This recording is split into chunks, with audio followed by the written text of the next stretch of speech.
네, 오늘도 하나님의 새 언약 실상의 계시록 예언과 노정 성취 증거에 관해서 상고해 보도록 하겠습니다.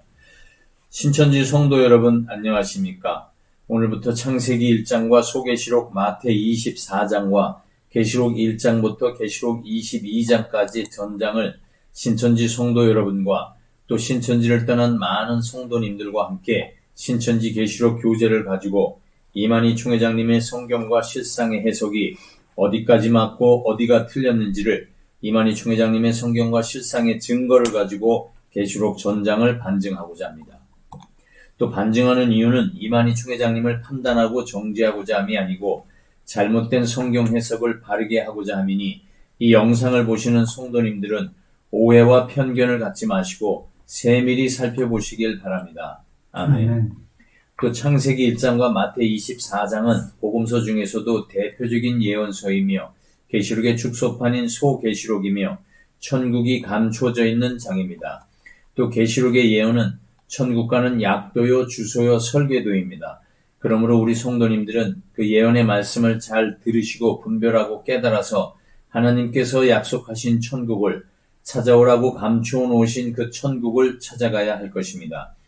또 계시록의 예언은 이 땅에 이루어질 천국을 빙자와 비유를 이상과 상징으로 감추어 놓았기 때문에 실상이 이루어지기 전에는 절대로 알 수가 없으며 또 이루어진 실상도 보고 듣고 분별하고 믿는 것이 사람 스스로서는 결코 쉽지 않은 것임을 알아야 합니다.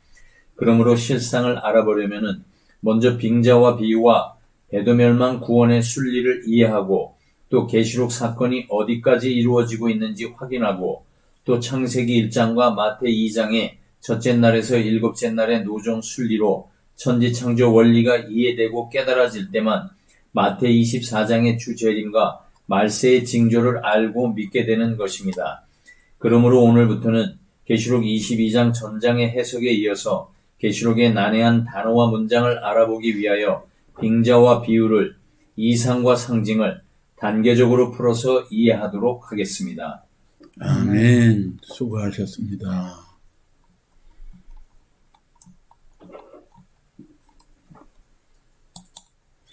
오늘은 비유론 24과 비유한 전쟁과 병기, 비유한 전쟁이라는 것은 또 영적인 전쟁이라는 얘기죠. 비유한 전쟁. 그러니까 영적 전쟁과 그 전쟁이 영적 전쟁이면 병기도 영적 병기겠죠. 그래서 전쟁과 병기 했을 때 이 전쟁을 전쟁으로 보는 사람들은 성경을 이해가 안 되는 거죠. 그래서 전쟁과 병기 했을 때 전쟁이 누구와 전쟁하는 것을 전쟁이라고 하는 거야. 그동안 우리가 이제 80년도, 90년대 같은 때 이렇게 보면은 그 계시록에 나오는 붉은 용 이런 거를 들어서 민주주의와 공산주의하고 한판 붙는다는 이런 식으로 많이 공개적으로 지하철역 같은 데 가보면 테이프나 주고 교재도 프린트 물도 주면서 이제 전쟁이 올 거라고 얘기를 했는데 그 전쟁이 비유된 전쟁인 건 모르고 육적인 전쟁으로 생각을 해가지고 그 얘기는 이제 구소련이 무너지면서 그 얘기는 쏙 들어갔죠. 그렇지. 네, 그렇죠. 그 공산주의 대표적인 나라가 무너지고 나서는. 그렇더라도 이제 러시아하고 또 미국하고 이제 또 중국하고 또 민주주의와 공산주의가 싸운다는 그런 얘기는 아직도 그 책에 어떤 목사님들이 그런 비진리를 가지고 했을 때 육적인 전쟁으로 생각하고 그 전쟁을 풀어대니까 미국하고 소련이 나올 수밖에 없죠. 지금은 소련은 없어졌지만 소련 대신 러시아가 나왔죠. 러시아하고 중국이 있는데 그래서 지금은 그래도 그런 얘기가 많이 줄어든 것 같아요. 우리가 그전처럼 그런 거 일일이 안 들었어도 그런 게 못 들어서 그런 것도 있지만 지금은 그게 많이 줄어들었고 또 줄어드는 이유 중에 하나가 이거 신천지라는 곳에서 이 비유풀이를 나와가지고 이단이라고 하지만은 신천지를 만만히 못 보는 거예요, 사람들이. 그렇죠. 너무나 또 성도들이 많이 모이잖아요. 1년이면 한 10만 명씩 모이고 또 반대로 나가기도 하지만은 그래서 그 전쟁을 비유한 전쟁이라는 그것은 배우질 않으면 사람 머리 스스로는 그걸 해석할 수가 없는 거예요. 그래서 오늘도 전쟁과 병기 했을 때 이제 전쟁과 병기가 뭔가 이제 그걸 알면 이제 오해가 이제 좀 성경에서 풀어가고, 그래서 그 풀어가기 위해서 성경을 읽는 거죠. 그래서 이제 그 전쟁과 병기라고 이렇게 자꾸 말을 반복하고 있지만 이것이 실질적으로 영적인 전쟁이기 때문에 이거 보기가 어렵죠.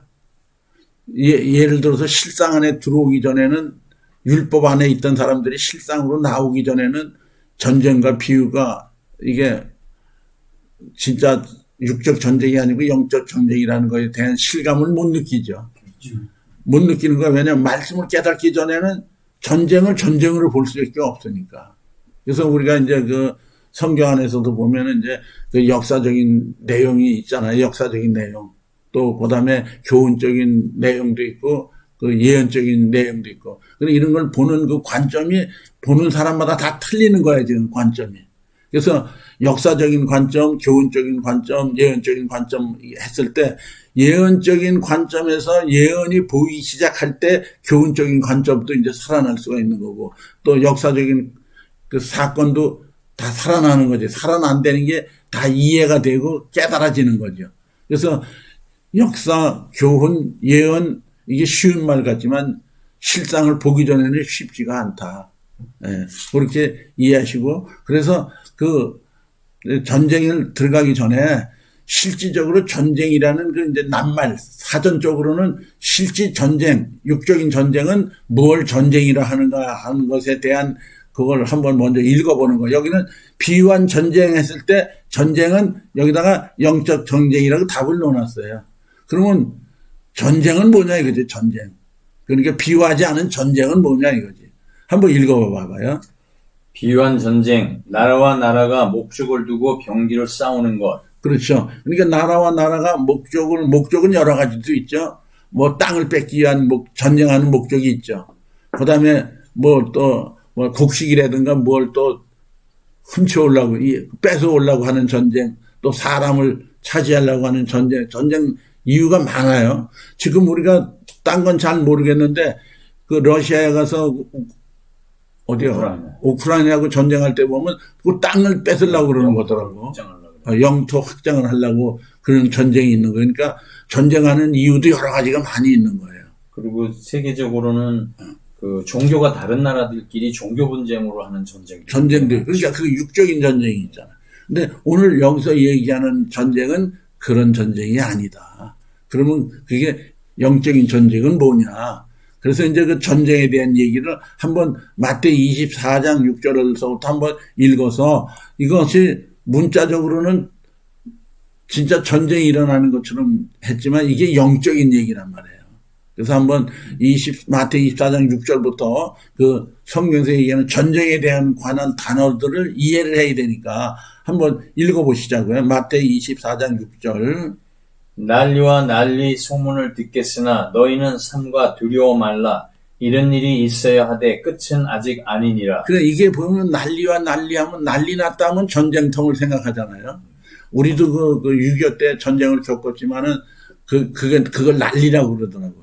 그러니까 그런 단어가 익숙해서 여기서도 난리와 난리 소문을 듣겠으나 너희는 삼가 두려워 말라. 이런 일이 있어야 하되 아직 끝은 아직 아니냐. 그러니까 난리와 난리라는 것 때문에 겁먹을 수밖에 없죠. 근데 이거는 그런 전쟁이 육적인 전쟁이 아니다는 얘기를 서두부터 시작을 하면서 얘기하자고요. 그 다음에 7절. 민족이 민족을, 나라가 나라를 대적하여 일어나겠고 처처의 기근과 지진이 있으리니 이 모든 것이 재난의 시작이니라. 난리와 난리 소문을 듣겠으나 하는데 여기는 또 민족이 민족을, 나라가 나라를 대적하여 일어나겠고 하는, 이것은 육적인 것을 빙자해서 영적인 얘기를 하고 있는데, 이게 가만히 보면 분명하게 나라와 나라가 싸운다는 거는 이거는 공산주의와 민주주의가 싸우는 거다, 이렇게 오해할 수밖에 없는 거죠. 그러니까 알려주는 때가 오기 전에는 사람들이 성경에 대해서 이러니 저러니 답을 찾아내느라고 애를 쓰지만 그것은 알려주는 사람을 만나기 전에는 전부 다 육적으로 풀으니까 만날 수가 없는 거예요. 더군다나 처처의 기근과 지진이 있으리냐니까 전쟁이 나면은 처처의 기근과 배고픔과 지진이 일어날 거다. 그런데 여기서 한 가지 전쟁이 나라와 나라 민족이 대적하여 일어나겠고 처처의 기근과 지진이 했을 때 이 지진도 우리가 마음이 흔들리는 걸 영적으로 보면 우리 마음을 땅이라 그러잖아요. 마음을 땅이라 그러고 그 마음이 흔들리는 것을 지진이라 그러잖아요. 그럼 이것은 영적인 지진을 얘기한 건데 사람은 진짜 전쟁 나고 지진이 일어나는 얘기를 해요. 무슨 전쟁 때문에 무슨 꼭 지진이 또 일어나는 것도 아니잖아요. 그래서 성경에는 이렇게 기근과 지진이 있으리니 했을 때 이 기근도 이건 배고픔이고 양식이 없을 때 얘기하는 거잖아요. 이게 지진이 있으리니 했을 때 이게 비유라는 얘기를 하는 거예요. 그래서 비유라는 얘기를 슬쩍 이제 우리가 아모스 8장 11절 한번 읽어보시자고요. 주 여호와께서 가라사대 보라 날이 이를지라 내가 기근을 땅에 보내리니 그 기근을 보낸다 그러잖아요. 기근을 보내리니 그다음에 양식이 없어 주림이 아니며 물이 없어 가람이 아니요. 자, 그러면 양식이 없어 주림이 아니면 물이 없어 가람이 아니요 하는 그 기근은 육적인 양식이나 물을 얘기하는 게 아니라는 게 이해가 되죠. 예? 그 다음에 여호와의 말씀을 듣지 못한 기갈이다. 그러니까 기근을 땅에 보내는데 그 기근이 양식이 없어 주림이 아니면 물이 없어 가람이 아니고 여호와의 말씀을 듣지 못한 기갈이라. 기근과 가람이라는 얘기잖아요. 근데 사람들이 이것을 이렇게 비유를 모르다 보면 지금 이렇게 우리가 해석을 해서 읽어도 저 사람들은 뭐라고 하는 거야. 그렇게 들을 수밖에 없는 그런 부분들이 있어요. 그래서 이 비유가 참 어려운 거예요. 그래서 이렇게 하나님 말씀을 듣지 못한 처처의 기근과 지진이 있으리니 이렇게 이해를 하면은 이 문장이 이해가 될 텐데 알고 난 사람들한테는 이렇게 얘기해도 우리끼리는 이해가 되지만 처음 듣는 사람들은 이해가 좀 안 될 거라고요. 이게 처처의 기근과 지진이 있다 그랬는데 무슨 하나님 말씀을 듣지 못한 기갈이로 그걸 왜 거기다 갖다가 또 이렇게 붙여 이렇게 털을 다룰 수도 있죠. 예. 그래서 이렇게 성경은 비유를 모르다 보면 하늘과 땅 차이라는 게 이해가 오해가 되는 게 하늘과 땅 차이고 하늘과 땅 차이는 다른 말로 하면 천국과 지옥이라는 거예요. 예. 그다음에 그래서 이렇게 난리와 난리의 소문을 듣겠으나 민족이 민족은 나라가 나라를 대적하여 일어나겠고 이런 말들이 육적인 전쟁을 같은 거 육적인 전쟁을 얘기하는 것 같지만 사실은 영적인 전쟁을 얘기하는 것이다. 그다음에 요렇게 한번 들어보시고 다음에는 이제 또 계시록에 가서 한번 읽어보시자고요. 계시록에서도 지금 우리가 전쟁을 공부하기 위해서 그게 영적인 공부고 비유한 전쟁은 말씀 전쟁, 교리 전쟁이지 칼 창 갖고 하는 그런 전쟁이 아니다 하는 것을 이해하기 위해서 이제 계시록 9장 7절에서 황충에 대한 황충 우리 먼저 배웠죠. 황충에 대한 얘기를 한번 또 읽어보시자고요. 황충들의 모양은 전쟁을 위하여 예비한 말들 같고 그 머리에 금 같은 면류관 비슷한 것을 썼으며 그럼 우리가 이제 황충은 멸망자들이고 거짓 목자들이라고 배웠죠. 그리고 황충은 멸망자들이고 거짓 목자이 다 사단의 일꾼들이잖아요. 그 황충은 우리가 그렇게 해서 배웠어요. 그래서 여기서는 전쟁이라는 얘기가 나오잖아요. 그러면 이 전쟁이 진짜 활창 칼을 가지고 하는 전쟁이냐 그렇지 않은 전쟁인가를 알아봐야 되거든요. 그래서 전쟁을 위하여 예비한 말들 같고 비유죠 이게. 그 머리에 금 같은 면류관 비슷한 것을 썼으며 그 얼굴은 사람의 얼굴. 우리가 황충이라는 거는 멸망자고 거짓 선지자고 그 사단의 일꾼들이고 사람이잖아요. 여기는 이제 사람의 얼굴 같다고 했을 때 이게 사람이라는 얘기야, 짐승이라는 얘기야 이렇게 얘기할 수가 있잖아요. 그렇잖아요. 그 다음에 9절, 또 8절은 그냥 지나가자고요. 8절 한번 읽어보자고요. 그냥. 또 여자의 머리털 같은 머리털이 있고 그 이는 사자의 이 같으며 머리털은 많은 사람들을 얘기하는 거잖아요. 조직적인 것을. 그리고 이는 사자의 이 같으며 그러면 여기는 황충이라고 했고 황충이 머리에 금 같은 면류관 비슷한 거 썼으면 얼굴에 사람의 얼굴 같고, 그 다음에 또 여자의 머리털 같은 머리털이 있고, 그 이는 사자 이 같으며 하니까 이 멸망자들 이가 사자 같다는 얘기죠. 그 다음에 9절. 또 철윤갑 같은 흉갑이 있고 그 날개들의 소리는 병거와 많은 말들이 전장으로 달려 들어가는 소리 같으며. 그러면 철흉감은 우리가 갑옷을 얘기하는 거잖아요. 예. 그러면 이 갑옷도 우리가 해석을 하면 갑옷은 입으면은 활, 칼, 창 맞았을 때 그 방어가 좀 되잖아요. 근데 그게 지금 여기서 얘기하는 이 철흉갑은 사실은 진리로 무장을 했던 비진리로 무장을 했던 그 교리를 마음밭에다가 우리가 말씀을 씨를 떨어뜨렸는데 자랐다 그랬잖아요. 그러면 가라지가 자라면은 거짓 마음의 지식이 되는 거죠. 거짓 마음의 지식. 그 다음에 진리를 받았을 때는 올바른 지식이 되는 거고. 근데 그걸 흉갑으로 비유를 한 거예요. 그러니까 말씀이 들어왔을 때 상대방이 말을 했을 때 자기하고 안 맞으면은 내 안에 가슴에 철인갑 같은 이 철갑을 입고 전쟁터에 가는 그런 모양을 들어서 그들이 말을 받아들이지 않는다. 않는다는 것은 그들이 말을 안 받아들인다는 것은 자기들하고 안 맞으니까. 그러니까 진리든 비진리든 비진리를 무장하면은 진리를 안 받아들이고 또 비진리를 무장을 하면 진리를 안 받아들이고. 그러니까 그것을 안 받아들이는 것을 마음의 그걸 뭐라 그래. 마음의 그 지식이라고 그러나 마음의 지식, 지혜를 그걸 자신의 교리로 자기네 방어를 하는 거죠. 그렇죠. 자기네 교리로 그것을 방어하는 것을 흉갑을 입었다. 이렇게 얘기를. 반대는 이제 우리는 에베소서 6장에 전신갑주하고 반대되는 게. 예. 근데 그렇더라도 전신갑주도 갑옷을 입으라는 거고 말씀으로 무장하라는 거예요. 그러니까 여기도 철흉갑이라는 것은 말씀으로 무장을 했다. 그러니까 비진리자들은 비진리를 무장하고 진리를 가진다는 진리로 무장을 했고 그러면 지금 여기서 황충은 멸망자들이라고 한 걸 보니까 그들이 철흉갑은 비진리겠죠. 그러면 이게 지금 소련하고 미국하고 전쟁하는 러시아하고 미국하고 전쟁하는 그건 아니지 않느냐 이거지. 왜? 지금 시대에 흉갑 입고 전쟁하겠어요. 예. 그러니까 이렇게 해서 이 전쟁을 우리가 그 육적 전쟁이 아니고 이것을 영적 전쟁을 비유한 거다 하는 것을 여기서 조금 이렇게 얘기를 하면서 한번 계시록 9장 16절도 한번 읽어보시자고요.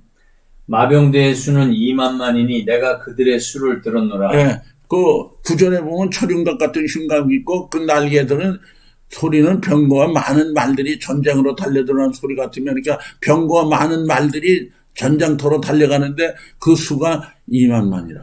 그래서 이 마병대의 숫자가 2만만이라는 거는 범죄한 천사들이죠. 예, 범죄한 천사들이 2만만이 지금 우리가 요엘서 봤을 때도 많은 군대들이 성벽을 기어오르며 그랬을 때 많은 군대들이 온다는 걸 봤잖아요.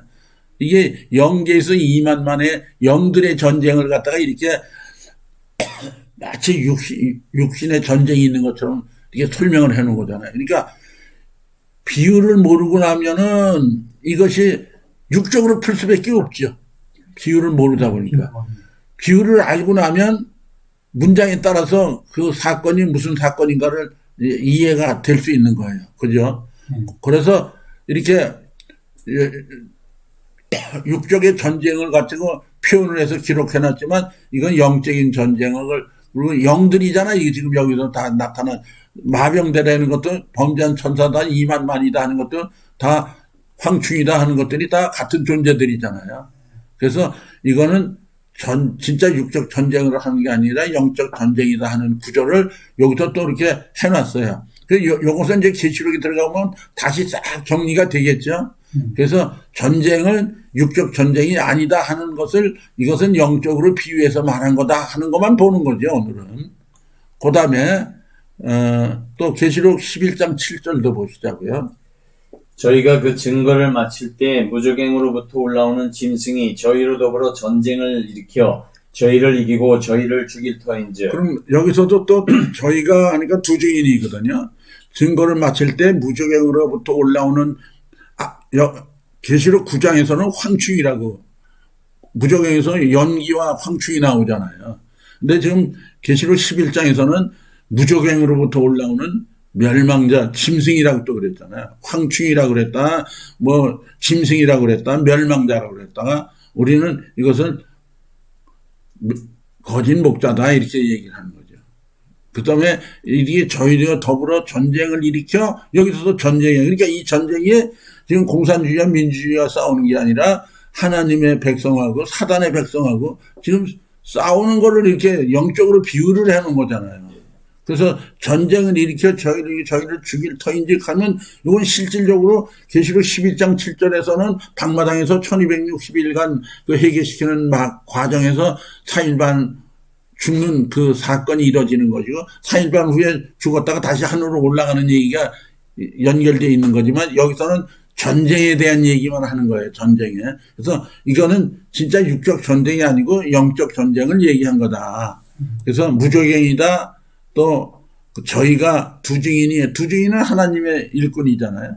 그리고 무적행으로부터는 짐승은 사단의 일꾼이고 이들이 전쟁을 일으켜 저희를 이기고 저희를 죽일 터인즉 했을 때 이것도 육적으로 죽는 게 아니라 영적으로 3일 반 동안 죽는 거다.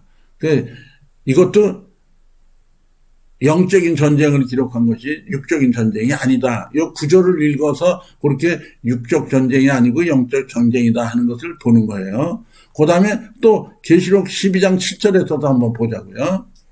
하늘에 전쟁이 있으니 미가엘과 그의 사자들이 용으로 더불어 싸울세 용과 그의 사자들도 싸우나 이기지 못하여 다시 하늘에서 저희의 있을 곳을 얻지 못한지라 큰 용이 내어 쫓기니 옛뱀 곧 마귀라고도 하고 사단이라고도 하는 온 천하를 꿰는 자라 땅으로 내어 쫓기니 그의 사자들도 저와 함께 내어 쫓기니라.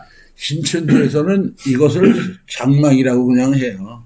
장막이라는 것은 이제 장막교회를 얘기하는 거고 성소라고 얘기하는 거예요.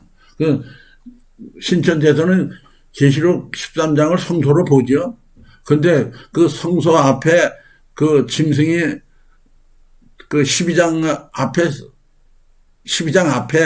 13장을 놓고 있죠. 예. 그래서 12장하고 13장하고 두 개를 같은 성소로 보고 있죠. 그러나 그거는 너무나 모르는 얘기죠. 12장은 지성소의 하늘이고 13장은 방마당이거든. 그러면 이것을 모르다 보니까 그 사람들은 하늘에 전쟁이 있으니까 그냥 장막이라고 얘기를 해버려. 그럼 이거는 틀리는 거죠. 왜냐하면 여기는 지성소예요.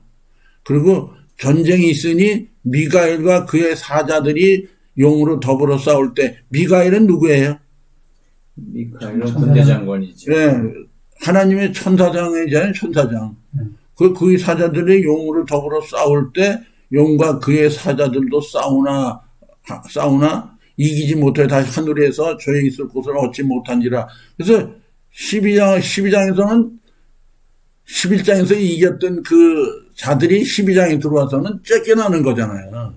그러니까 이건 12장에서 쫓겨나는 거지 13장에서 쫓겨나는 건 아니잖아요.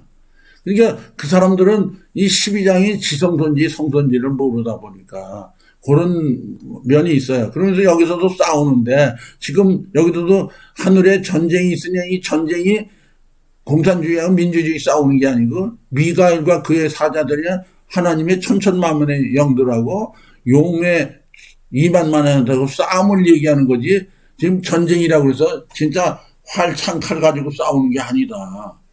그래도 이렇게 성경 구절에다 보니까 이렇게 오해로 지성소인지를 모르고 성소라고 푸는 그것은 신천지에서 계시록 1장부터 13장까지를 전부 어디로 풀어요? 13장까지를 유죄재단을 풀잖아요. 그러니까 성경을 12장, 13장도 다 유죄재단을 푸는 거는 성소로 푼다는 얘기예요.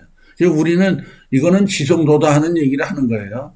그 다음에 용이 쫓겨났다 그랬잖아요. 한번 쫓겨나서 뭐 하나 보자고요.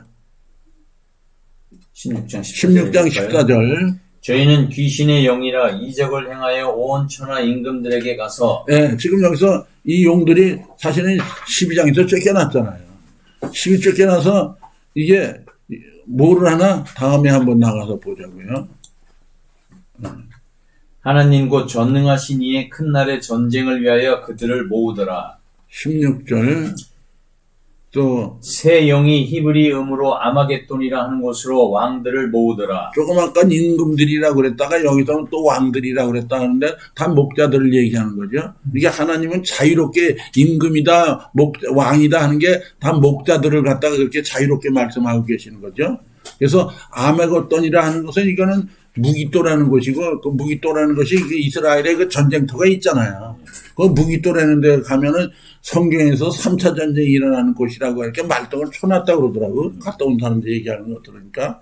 그래서 그럼 12장에서 쫓겨난 용들이 지금 이렇게 아메겟돈이라는 것은 왕들을 모으고 다니는데 이거는 사건이 좀 떨어진 사건인데 지금 같이 지금 접목을 해서 이렇게 풀면 이게 안 되는 거거든요. 그러더라도 전쟁이라는 걸 이해하기 위해서는 우리도 그냥 따라가자고요.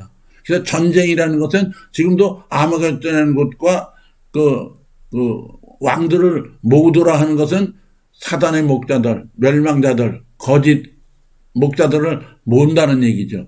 그러면 그들이 이렇게 모아서 하나님하고 한번 붙겠다는 얘기잖아요. 그러면 하나님의 군대도 있어야 돼요, 없어야 돼요? 있어야죠. 한판 붙는 것이 계시록 19장에 가서 한번 보자고요. 19장에 한번 하나님의 군대도 한번 보자고요. 19장 11절부터. 또 내가 하늘이 열린 것을 보니 보라 백마와 탄자가 있으니 그 이름은 충신과 진실이라. 그가 공의로 심판하며 싸우더라. 그래서 백마와 탄자가 나왔는데 이것은 우리가 예수님이라고 뒤에 맨 밑에 나오니까 이제 예수님이라고 여기다 미리 이해하기 쉽게 놓았고, 요 백마 탄자라는 이 얘기를 우리가 신천지 있을 때 보면 계시록 6장에 그 백마 신말하고 19장에 백마라고가 이만희 총회장이다. 근데 그 밑도 끝도 없이 그래 놨잖아요. 이만희 총회장님은 6장에서 끝나는 거잖아요. 끝나고 여기 19장에는 이건 진짜 예수님이거든.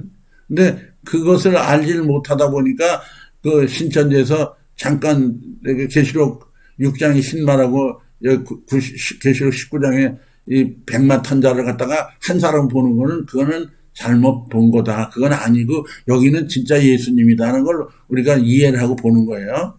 그 다음에 12절. 그 눈이 불꽃 같고 그 머리에 많은 면류관이 있고 또 이름 쓴 것 하나가 있으니 자기밖에 아는 자가 없고 또 그가 피 뿌린 옷을 입었는데 그 이름은 하나님의 말씀이라 칭하더라. 예. 하늘에 있는 군대들이 희고 깨끗한 세마포를 입고 백마를 타고 그를 따르더라. 14절에 하늘에 있는 군대들이 하니까 지금 예수님이 하늘에 있는 군대들을 희고 깨끗한 세마포를 입고 백마를 타고 따르더라 그러잖아요. 그를 따르더라. 그럼 지금 하늘의 군대지. 이게 공산주의하고 민주주의가 아니다는 얘기예요. 예. 그래서 그 얘기를 자꾸 해주는 이유가 오늘 비유한 전쟁은 성경에서 얘기하는 전쟁은 세계 3차 대전이 아니고 민주주의와 공산주의가 아니고 이렇게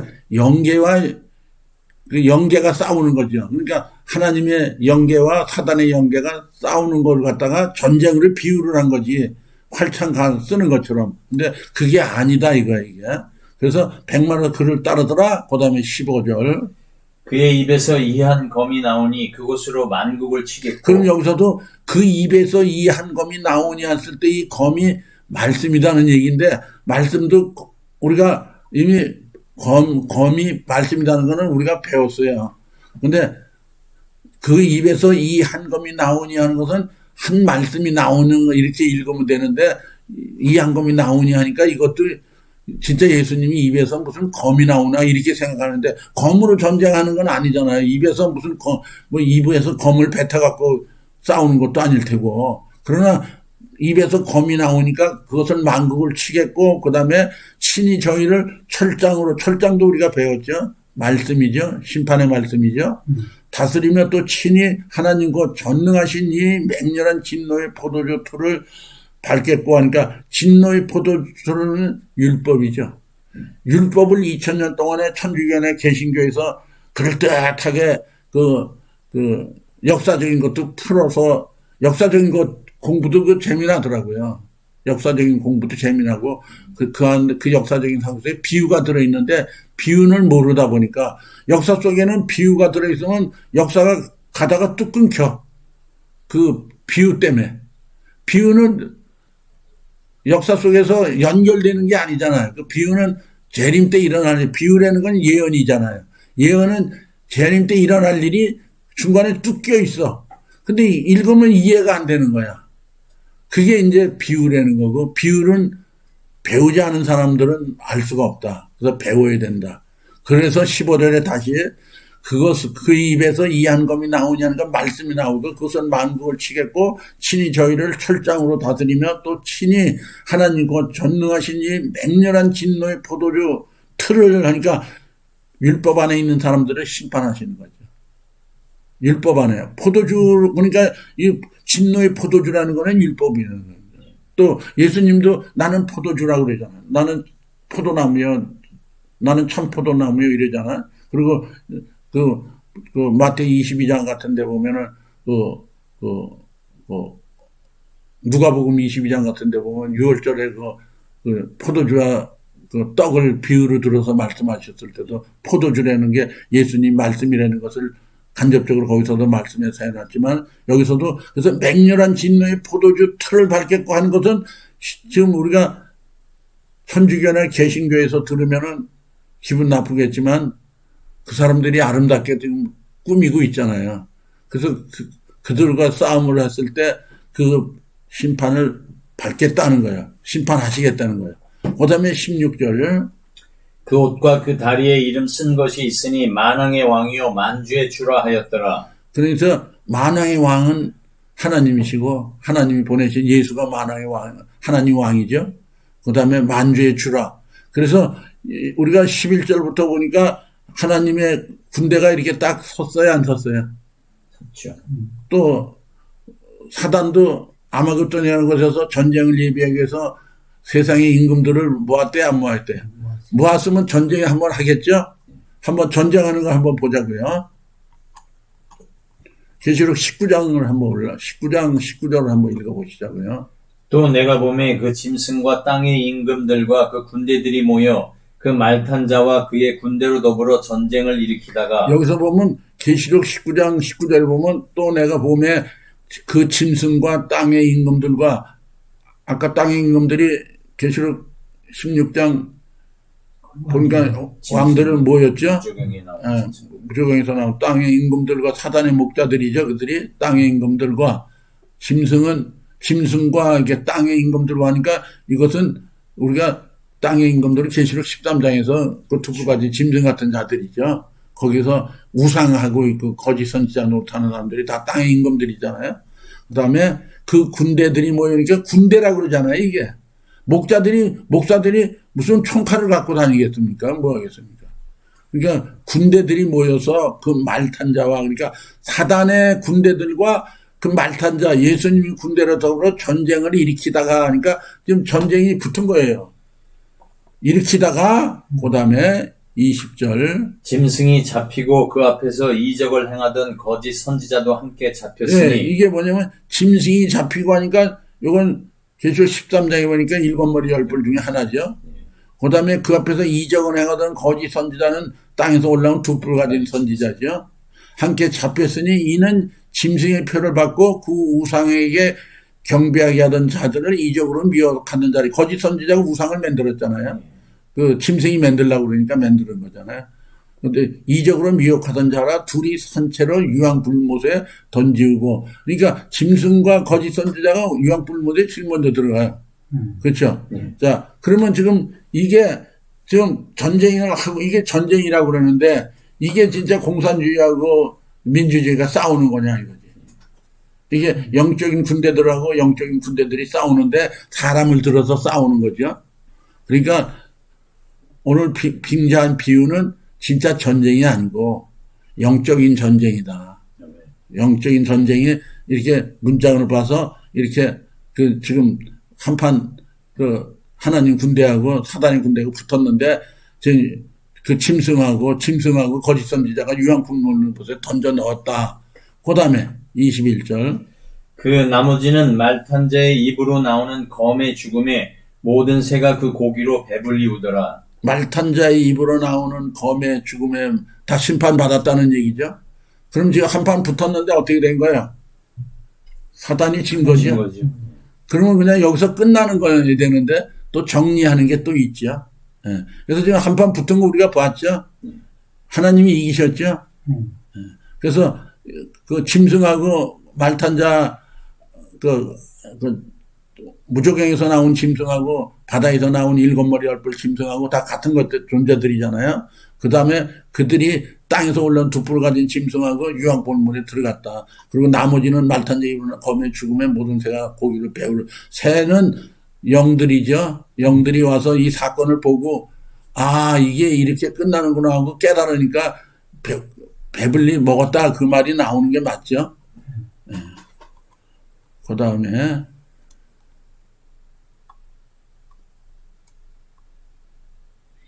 그래서 이렇게 해서 그 검에 죽었다는 것이 영적인 전쟁이지 이건 육적인 전쟁이 아니다. 그것을 보고서 그것 한번 이제 육적인 전쟁하고 영적인 전쟁이 된 것을 한번 원리를 한번 정리를 해보려고 이렇게 만들었는데 내가 만든 게 아니라 신천지에서 만드는 거예요. 근데 요거는 잘 만들어졌더라고요. 한번 보시자고요. 실질적으로 구약 시대에는 창세기로부터 많이 이렇게 오면 전쟁이 많이 실질적인 육적인 전쟁이 있었잖아요.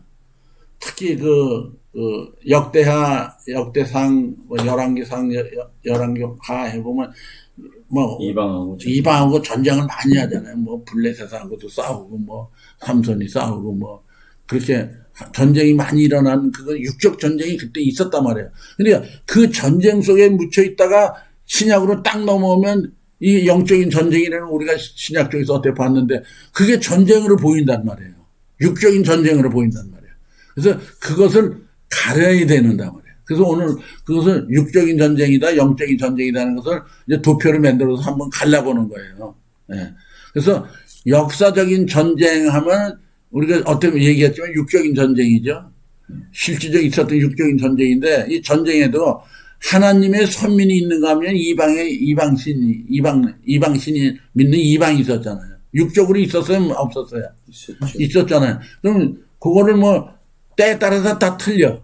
맨날 고놈들이 이렇게 붙은 게 아니라 이스라엘 모세 때는 애굽하고 싸웠죠. 애굽하고 싸워서 나왔잖아요. 그 다음에 북이스라엘은 아수르하고 싸웠죠. 그 다음에 예루살렘은 바벨론이 또 70년간 또 포로로 잡아갔잖아요. 그 다음에 유대 예수님 시대에는 누구야? 로마가. 그러니까 실질적으로 선민 시대에 역사적인 선민 시대에도 이렇게 이스라엘, 북이스라엘, 예루살렘, 유대라는 것이 그때마다 이렇게 이름을 바뀌어가면서 있었던데 그때도 실질적으로는 이방신이 있어서 그 이방신을 믿고 있는 애굽이나 아수르나 바벨론이나 로마가 실제 침공을 해서 싸움을 했잖아요. 요거는 육적인 전쟁이다는 거예요. 육적인 전쟁이 있었다는 거예요. 그래서 요거를 뭐라고 하느냐면 육적 전쟁은 병기로 싸운 거다. 실제 이건 병기로 싸운 거 맞죠? 그래서 요거를 육적 시대는 나라와 민족 하면 선민의 나라와 민족이 있는가 하면은 이방의 나라와 민족이 있으니까 요거는 나라와 민족이 맞잖아요. 신약의 시대에 와서는 이제 나라가 이제 없어지고 나라 대신 뭐가 생기는 교단이 생기는 거예요. 그러면 이제 육적 병기를 들고 나라와 나라가 싸움하는 이 싸움 때문에 신약에 들어와서도 영적인 이 전쟁이라고 얘기하는 거 우리가 어때 앞에서 보고 온 그 복잡한 얘기들 때문에 진짜 이런 전쟁이 일어날 거라고 뭐 80년, 90년대 때만 해도 많이 우리가 신천지 와서도 그런 걸 많이 들었단 말이에요. 뭐 지하철역에서 막 테이프도 주고 또 실제 들어보기도 했단 말이에요. 그러니까 또 뭐 실제 뭐 공산당은 붉은 용이고 뭐 민주주의는 뭐 미국이고 막 이런 식으로 해서 막 열심으로 그런 테이프 같은 걸 전달하고 그러더라고. 아마 우리 집에도 아직도 남아있을 걸. 그거 어디에 내가 버리지 않고 모아놓은 게 있을 거야. 저 지하철역에서 그런 거 많이 예, 받아봤어요. 예. 그래서 그런 걸 주는데 무조건 그거 들으면 말도 아니지 이렇게 해야지 그걸 듣고 감동받는 사람은 없을 거라고. 그 심지어 보면 뭐 북에서부터 끓는 가마가 쏟아지고 이런 내용들 있잖아요. 그걸 가지고 북한이 우리가 위에 있으니까 북한에서 이제 쳐들어온다 뭐 이런 얘기로 막 해석하고 그런 거 많았죠. 그렇지. 그래서 이때는 진짜 육적인 병기로 싸운 이때는 진짜 나라와 민족이 육적인 나라와 육적인 민족이 싸운 거잖아요. 근데 이때만 해도 하나님 선민하고 이방 신하고 또 싸웠잖아요. 그게 육적인 게 싸운 게 아니라. 그래서 그러나 육적인 것은 뭐가 틀리냐면 절대 육적인은 이 병기로 싸우던 육적인 시대에는 육적인 씨가 틀리잖아요. 나라 백성마다 사람마다 씨가 틀리잖아. 왜냐면 그 성경에서 보면 그 거인을 뭐라 그랬더라? 거인들을 갖다가 그 네피림이요? 네피림? 네피림이라고. 그들을 씨를 가진 사람은 그런 거인들이 나오는 거잖아요. 그런데 그 육적으로는 그런 게 틀려요, 맞아요. 씨가 틀리잖아요. 이스라엘은 이스라엘 백성의 혈통이 있고, 그 다음에 혈통이 또 피가 틀리잖아요. 그 다음에 언어가 틀리죠. 다 달라, 언어가 달라. 이때는 육적인 병기 갖고 싸우던 시절이에요. 그러니까 이 육적인 병기가 든 이것을 구약을 실컷 읽고 나다 보면 신약이 들어와서도 이 전쟁을 한다는 이때의 전쟁은 영적 전쟁이거든. 말씀 전쟁이고 교리 전쟁인데 이때도 사람들이 전쟁에서 못 벗어나니까 뭐 공산주의 뭐 민주주의 이런 얘기를 지금도 하는 사람들 많아요. 지금도. 그래서 육적인 때는 이렇다는 거지. 육적인 씨가 틀리고 혈통이 틀리고 언어가 틀리다 이해가 가는 거잖아요. 근데 영적인 시대는 어떤가 봐요.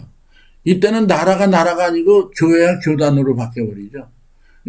하나님의 영적 선민들은 이 실상을 보고 들은 사람들이죠. 이 사람들은 진리 성입이라고 그러는 거예요. 그 다음에 이제 계시록에서 나온 것만 쓰는 거예요. 예루살렘이다, 시온이다, 시온산이다, 장막이다. 이게 다 이스라엘이잖아요. 영적 이스라엘 선민들. 그러니까 육적 전쟁을 비유한 예언을 지금 우리가 지금 아직까지 보고 온 게 예언을 보고 온 거예요. 그 예언 안에는 육적인 거는 이렇게 골라내가지고 가시 발리지듯 갈라내서 요건 육적인 시대에 실제 칼창을 가지고 싸웠던 거다고 딱 갈라내고 영적인 시대인 제일 때 있는 요것을 이제 칼만 싹 발라낸 거예요.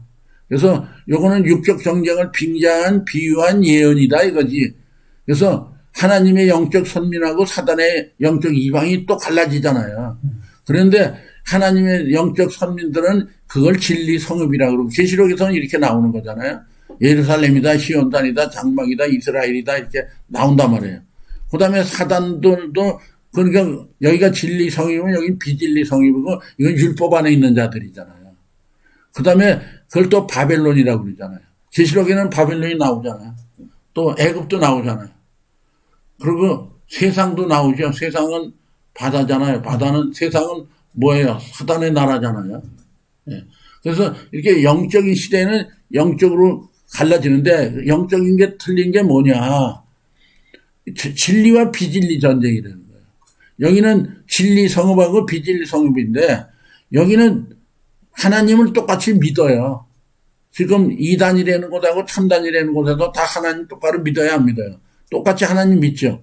그런데 실상을 보고 나온 사람들하고 율법 안에 있는 사람들하고는 차이가 나는 걸 율법 안에 있는 사람들은 모르죠. 근데 그게 더 진짜 같아. 그렇잖아요.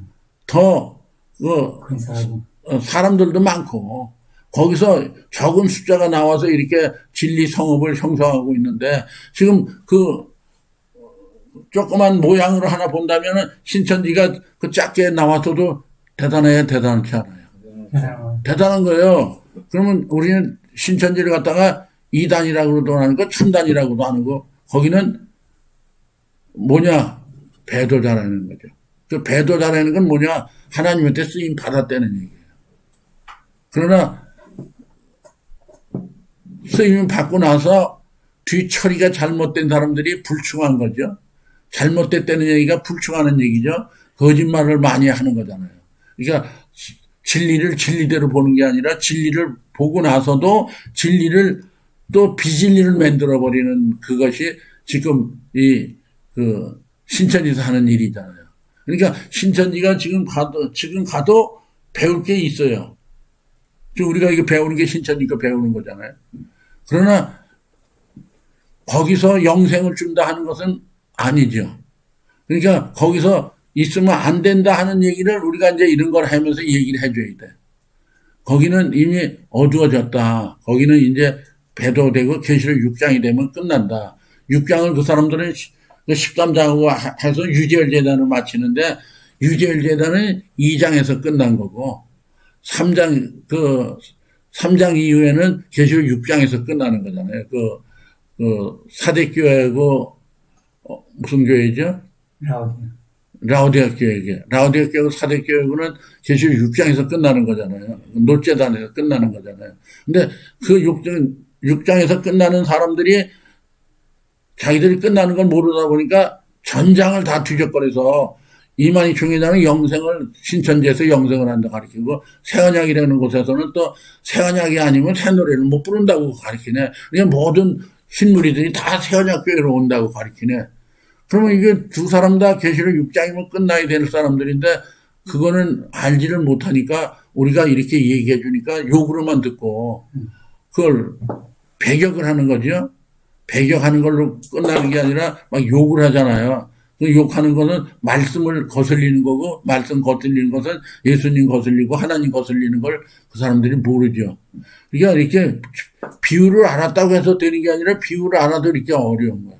그러니까 지금 기독교나 지금 이 실상의 교회나 진리 교회나 비진리 교회 그러면 이게 이해가 안 돼 지금은. 근데 누구만 아느냐? 비진리 교회에서 율법 안에서 나온 사람들, 실상의 목자를 만난 사람들.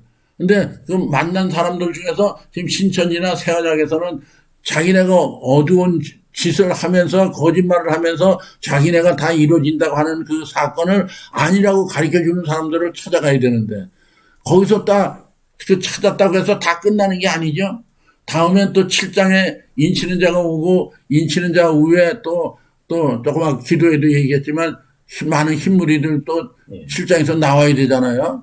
그러면 그 흰무리들을 따라가야 되는 것이 8장으로 올라가는 거잖아요. 근데 그걸 모르다 보니까 흰무리들이 새언약교회로 온다 하는 게 이게 지금 새언약교회에서 지금 성영자 씨가 사람들을 가르치고 있는데 그거 성영자 씨는 내가 매일 얘기하지만 이제 얼마나 살겠냐고 우리가 나부터 그래도 그 주님 앞에 가야 될 텐데 이렇게 아니라고 얘기하지만 잘 들어보고 들어서도 이해가 안 되면 전화 걸어서 물어봐도 되겠죠. 근데 그거는 자존심 상한다 그러면 죽는 거죠. 그렇죠. 살려낼 길이 없어. 그래서 지금은 똑같이 하나님을 믿는 것 같은데 이게 진리와 비진리로 나눠지는데 이게 설명하기가 어렵죠. 왜? 알아듣기가 어려우니까. 와서 듣기만 하면 되는데 듣는 것도 비유가 쉬워요, 어려워요. 어려운 거예요. 비유. 신천지에서 비유를 가르치지만 비유를 제대로 못 가르쳐요. 많이 가르치는 건 사실이지만 제대로 못 가르치는 건 왜냐면 거짓말을 해서 이 노종을 거짓말로 하다 보니까 성경을 확 풀어내질 못해, 비유풀이를. 그래서 비유를 다 성경을 한 구절 한 구절 다 풀어서 성경을 노종을 자기네가 영생을 한다는 것을 다 성경으로 해야 되는데 거기 갔다가 중간중간에 노정을 변개시켜가지고 계시록 7장은 거기에 성소지성소가 거기 있는지도 모르고 13장, 14장, 15장만 성소지성소라고 이렇게 마치고 있잖아요. 그러니까 13장까지는 성소고 14장, 15장은 증거장막 성전이라 가르치는데 그건 이미 7장에서 성소지성소가 섰잖아요. 근데 신천지나 새언약교회는 그걸 모르는 거예요. 모르다 보니까 진리 안에 지금 들어온 사람들끼리도 얘기를 해주는데 이 얘기 들으면 미쳤다, 뱀새끼다, 독서이 새끼다 이렇게 얘기를 해버리니까 우리도 더 이상 얘기가 안 되잖아요. 어떻게 더 얘기를 해줘요. 그랬을 때 다시 전쟁을 한다는 그것은 영적인 지금 전쟁 시대가 되어가지고 이렇게 말씀 안에 들어가기 전에는 요거는 지금 영적인 거니까 말씀 안에 들어오기 전에 요거 이해가 될까 안 될까요? 그럼 요거를 말씀 안으로 끌고 들어가서 이해를 시켜야 되겠죠. 요건 육적인 거니까 여러분들도 이해가 얼른 되죠. 영적인 것도 크게 보면 우리가 이해가 되는 거예요. 그러나 이해를 시키려고 그러려면은 성경 안으로 들어가서 왜 이 진리 성읍하고 비진리 성읍이 왜 나눠지느냐. 그 왜 율법하고 실상하고 왜 나눠줘야 되느냐 하는 것을 가르쳐 줘야 된단 말이에요. 네. 그렇게 이해를 하시자고요. 자, 그래서 이제 성경 안으로 들어가 보는 거예요. 지금 우리는 비유로 된 것을 상징적인 거 원리로만 본 거잖아요. 이제 육적인 전쟁하고 영적인 전쟁인 걸 원리만 보고 이제 그러면 육적인 영적인 전쟁 안에 영적으로 말씀하는 걸 찾아봐야 되잖아요, 우리가. 영적으로 된 말씀을. 한번 마태복음 24장 3절을 한번 읽어보실까요?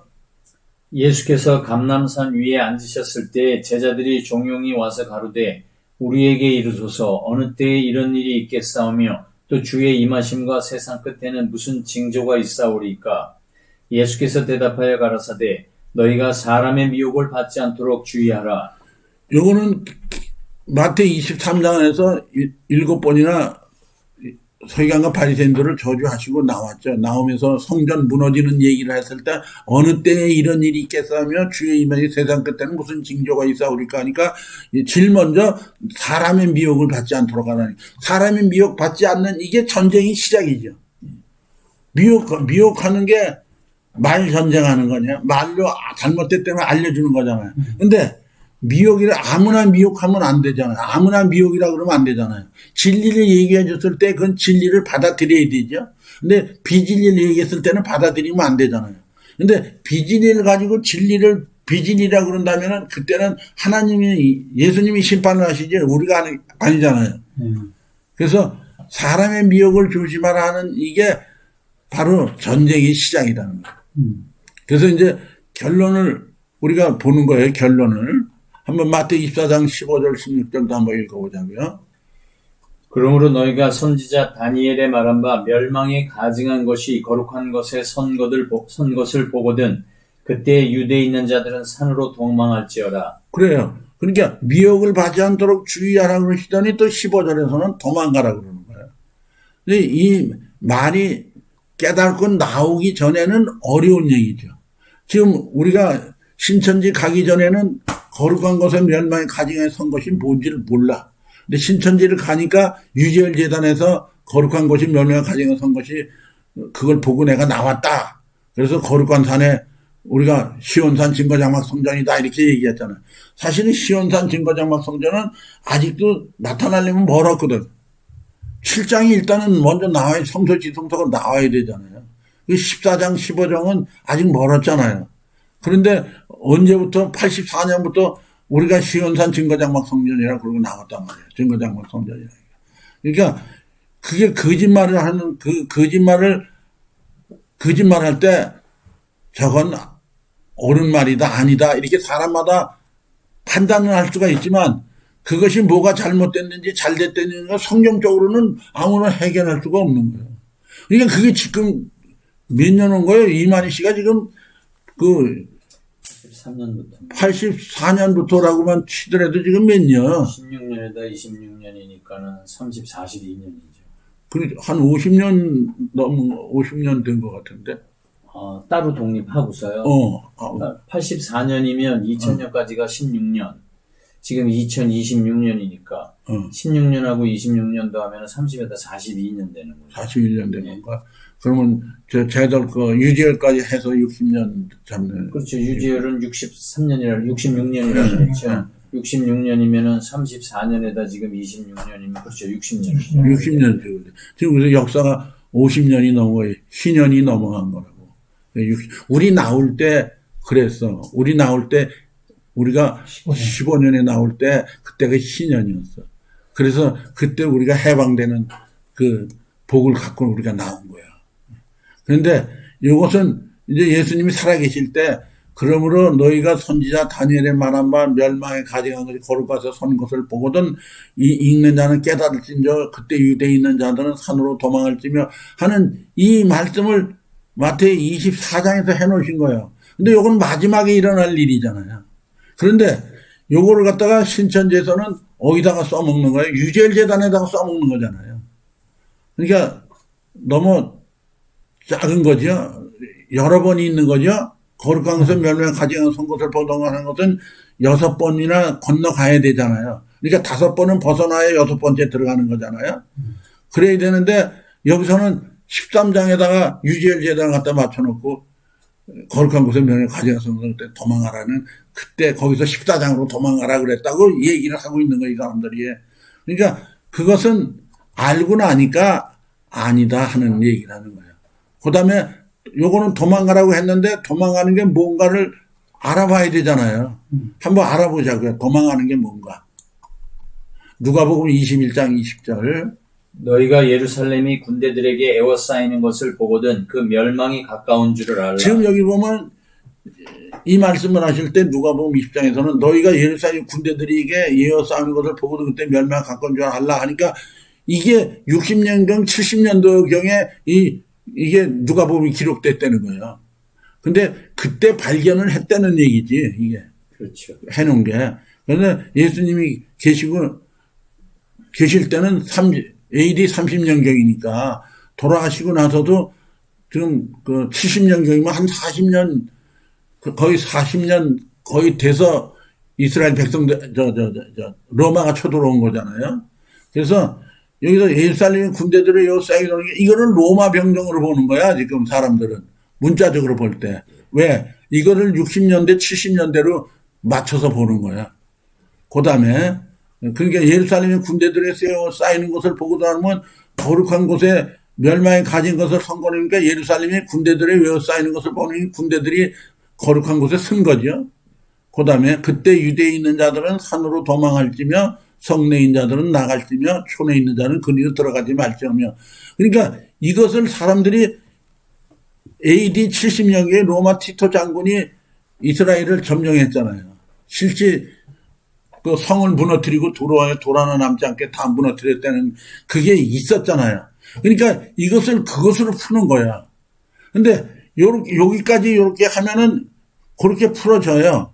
아, 이건 진짜 2000년 전에 예루살렘에서 티토 장군이 와서 이렇게 에워싸서 심판할 때, 아, 이게 그거구나. 그럼 이게 그거라면, 이거는 비유라고 볼 수가 없는 거죠.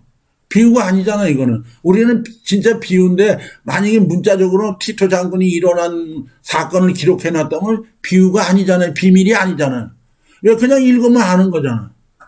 근데 이거는 그때 일어날 일이 아닌데, 그때 일어나는 일하고 유사하다 보니까, 그걸 갖다가 맞히는 거야. 근데 요 뒤에 보면 들어가지 말지어다 했었는데 뒤에 나오는 구절 보면 24절 25절에 보면 이제 이게 또 이해가 안 가는 거예요. 한번 보자고요. 24절. 저희가 칼날의 죽임을 당하여 모든 이방에 사로잡혀 가겠고 예루살렘은 이방인의 때가 차기까지 이방인들에게 밟히리라. 요거는 저희가 하는 거는 예루살렘 백성입니다. 칼날의 죽임을 당하면 모든 이방에 사로잡혀 가겠고 예루살렘은 이방인의 때가 차기까지 이방인들에게 밟히리라. 그러니까 이방인의 때가 차기까지 밟히라는 이 때가 언젠지를 몰라. 여기는 그냥 이방인의 때라고만 나와 있잖아요.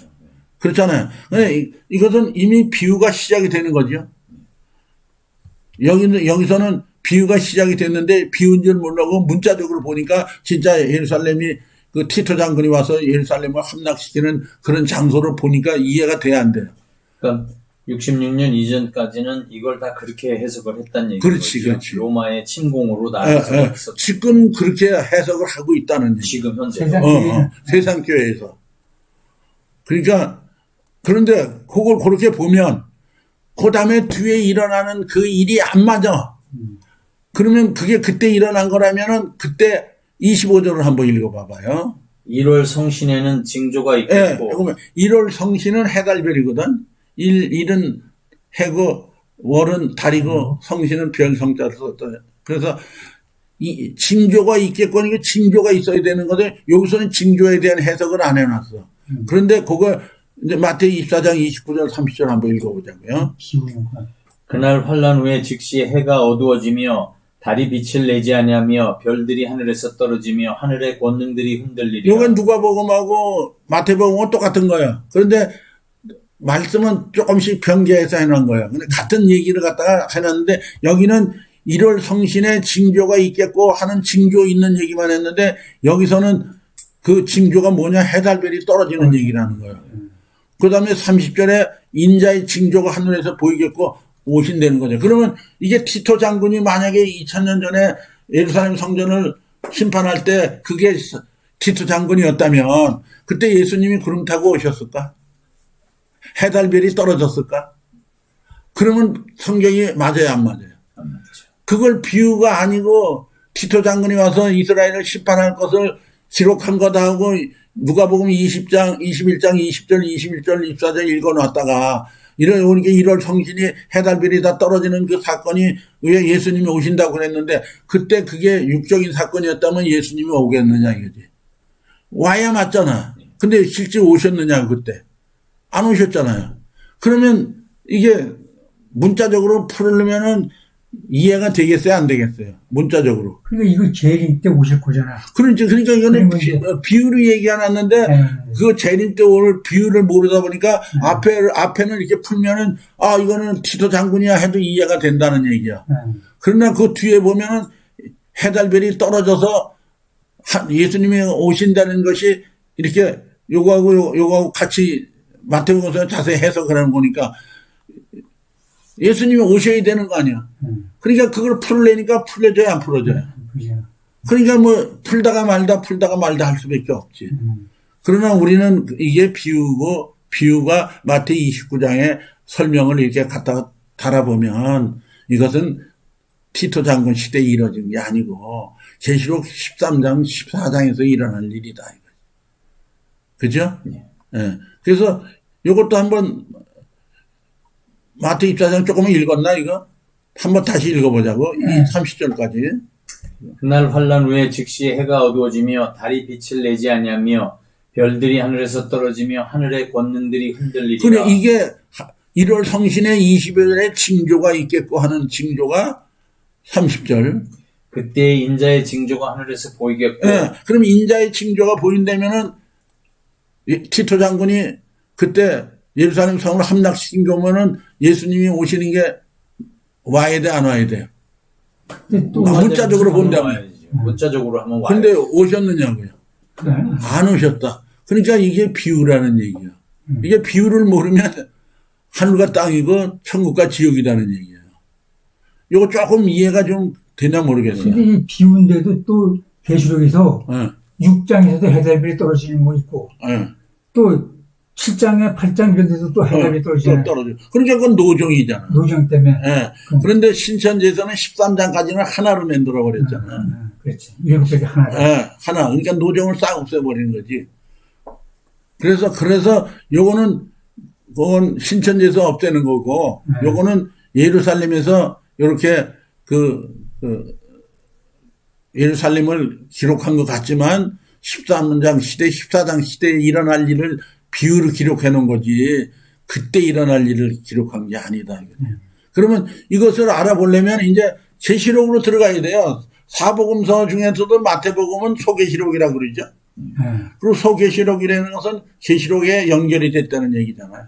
그럼 이제 계시록에 들어가면서 연결된 것을 찾아봐야 되잖아요. 지금 42달이라는 여기서는 내가 집어넣은 거지 여기는 이방인의 때에 제가 이방인에게 발필이라니까 어떻게 될지를 모르는 거야.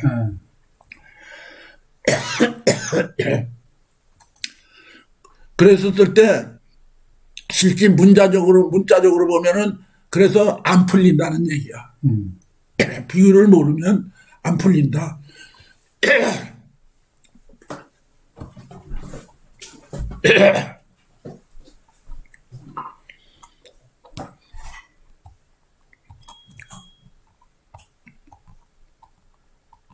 그래서 계시록 11장 2절을 한번 읽어보세요. 장로님 한번 읽어보세요. 성전 방마장은 정량하지 말고 그냥 두라. 이것을 이방인에게 주었은즉 저희가 거룩한 성을 40달 동안 짓밟으리라. 네, 여기 오니까 이제 42달이 이제 풀리기 시작하고 풀리면서 이제 거룩한 곳에 명령에 가진 선 것을 보거든 도망가라. 그러는데 성전 방마당은 성소죠. 그렇죠. 외소라고 그러죠. 청량하지 말고 그냥 두라. 이것을 이방인에게 두었으니 저희가 거룩한 성을 42달 동안 짓밟으리라.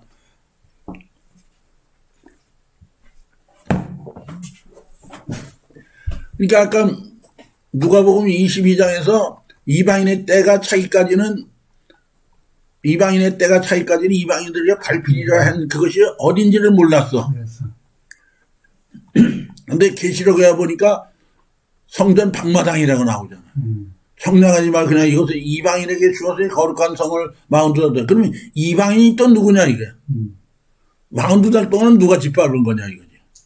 그러나 방마당에 이방인이 누군가 한번 보자고요. 계시록 13장 1절 한번 읽어보자고요. 내가 보니 바다에서 한 짐승이 나오는데 뿔이 10이요 머리가 7이라 그 뿔에는 10 면류관이 있고 그 머리들에는 참남된 이름들이 있더라. 그러니까 42달 동안 이방인에게 밟히라 그러는데 이방인이 누군지를 몰랐는데 여기 보니까 내가 보니 바다에서 한 짐승이 나오는데 뿔이 10이요 머리가 7이다. 7머리 10뿔이 이방인이에요 아니에요? 이방인. 사단의 임금들이잖아요. 사단의 목자들이잖아요.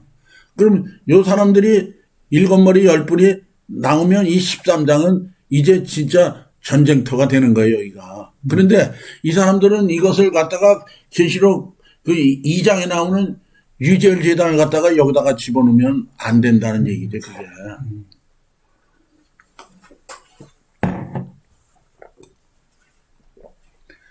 그래서 다시 한번 다음 구절 보자고요. 2절.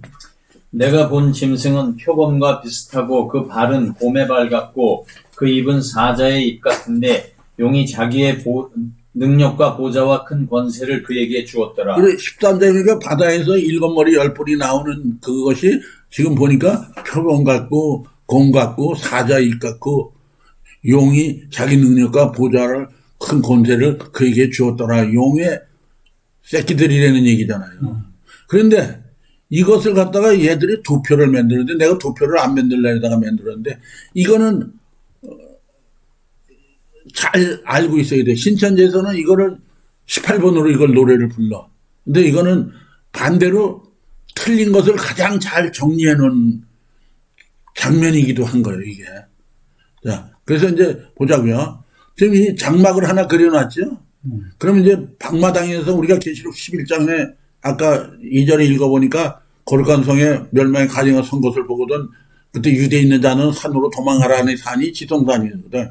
근데 요때 금초대 교회를 여기다가 그려놓고 7별, 7사자, 7금초대 교회라는 거예요. 계시록 13장에.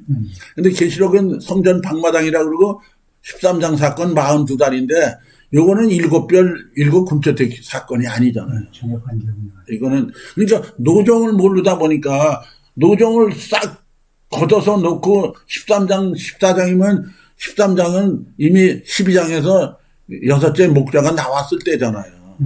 그 후의 얘기를 갖다가 그냥 전의 얘기로 다 싹 거짓말로 그걸 맞춰보니까 되는 게 아니죠. 그래서 바다에서 한 짐승이 나오는데 여기가 이제 42달 동안 짓밟게 돼 있다 그랬잖아요.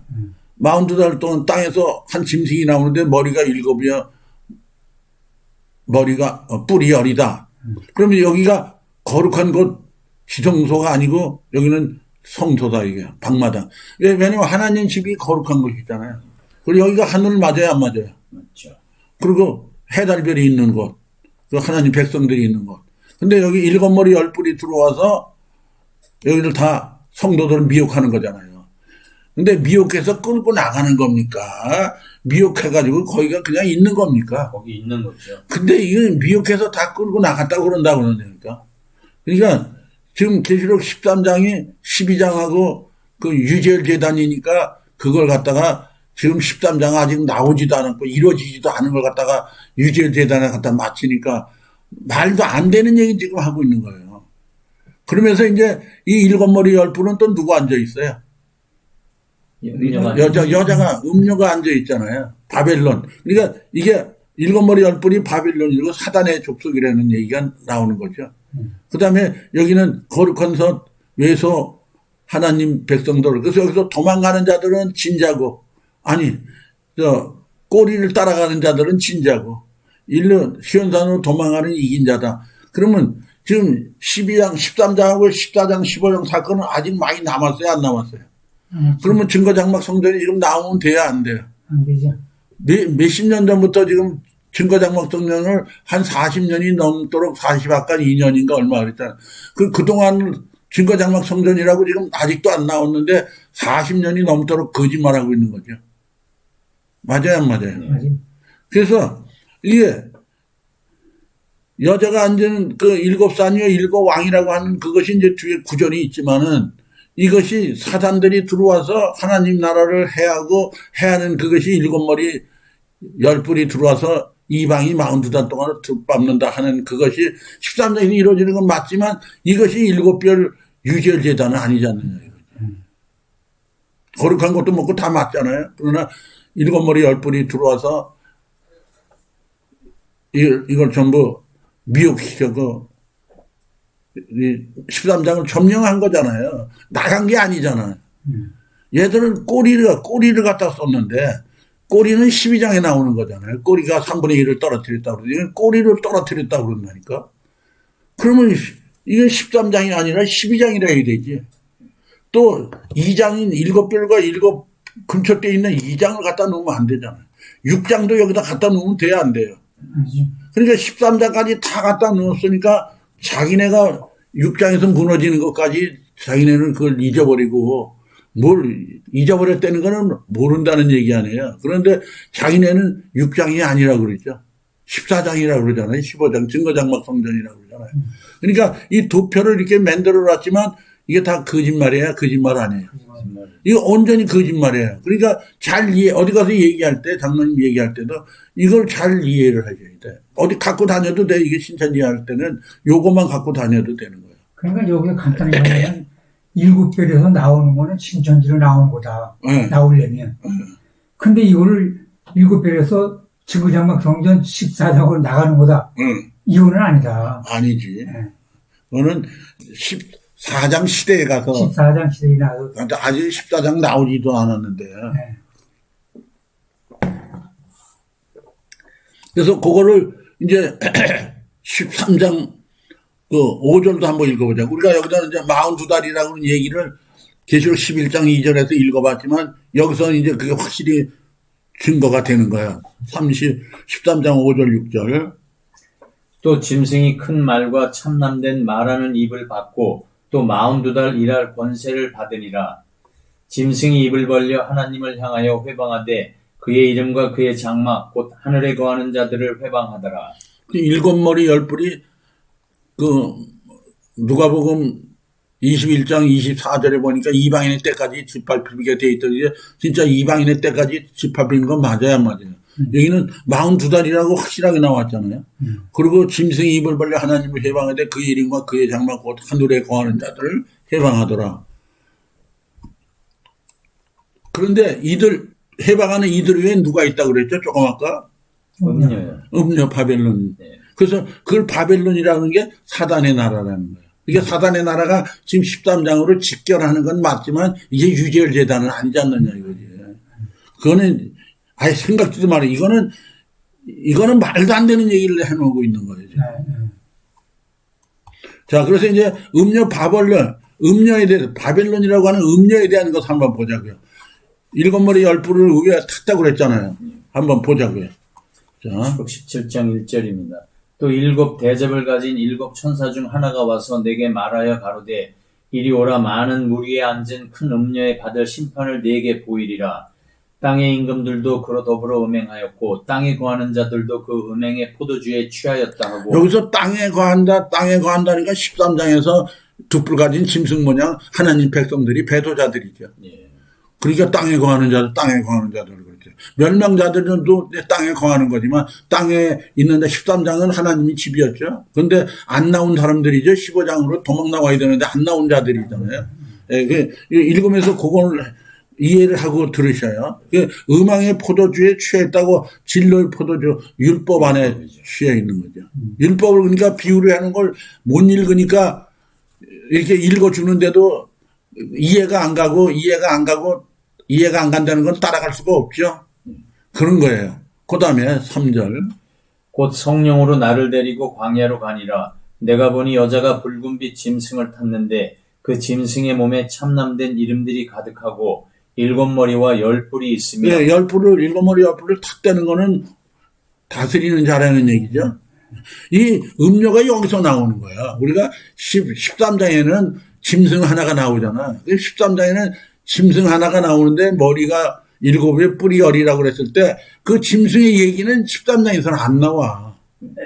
17장에 가니까 이제 나와서 나중에 다 불사르고 그리고 7머리 10뿔 중에 짐승들이 다 불살라 버린다고 그러잖아. 그러니까 계시록 16장에서 대접소 들 때 음료는 뭔가 헷갈린 거야.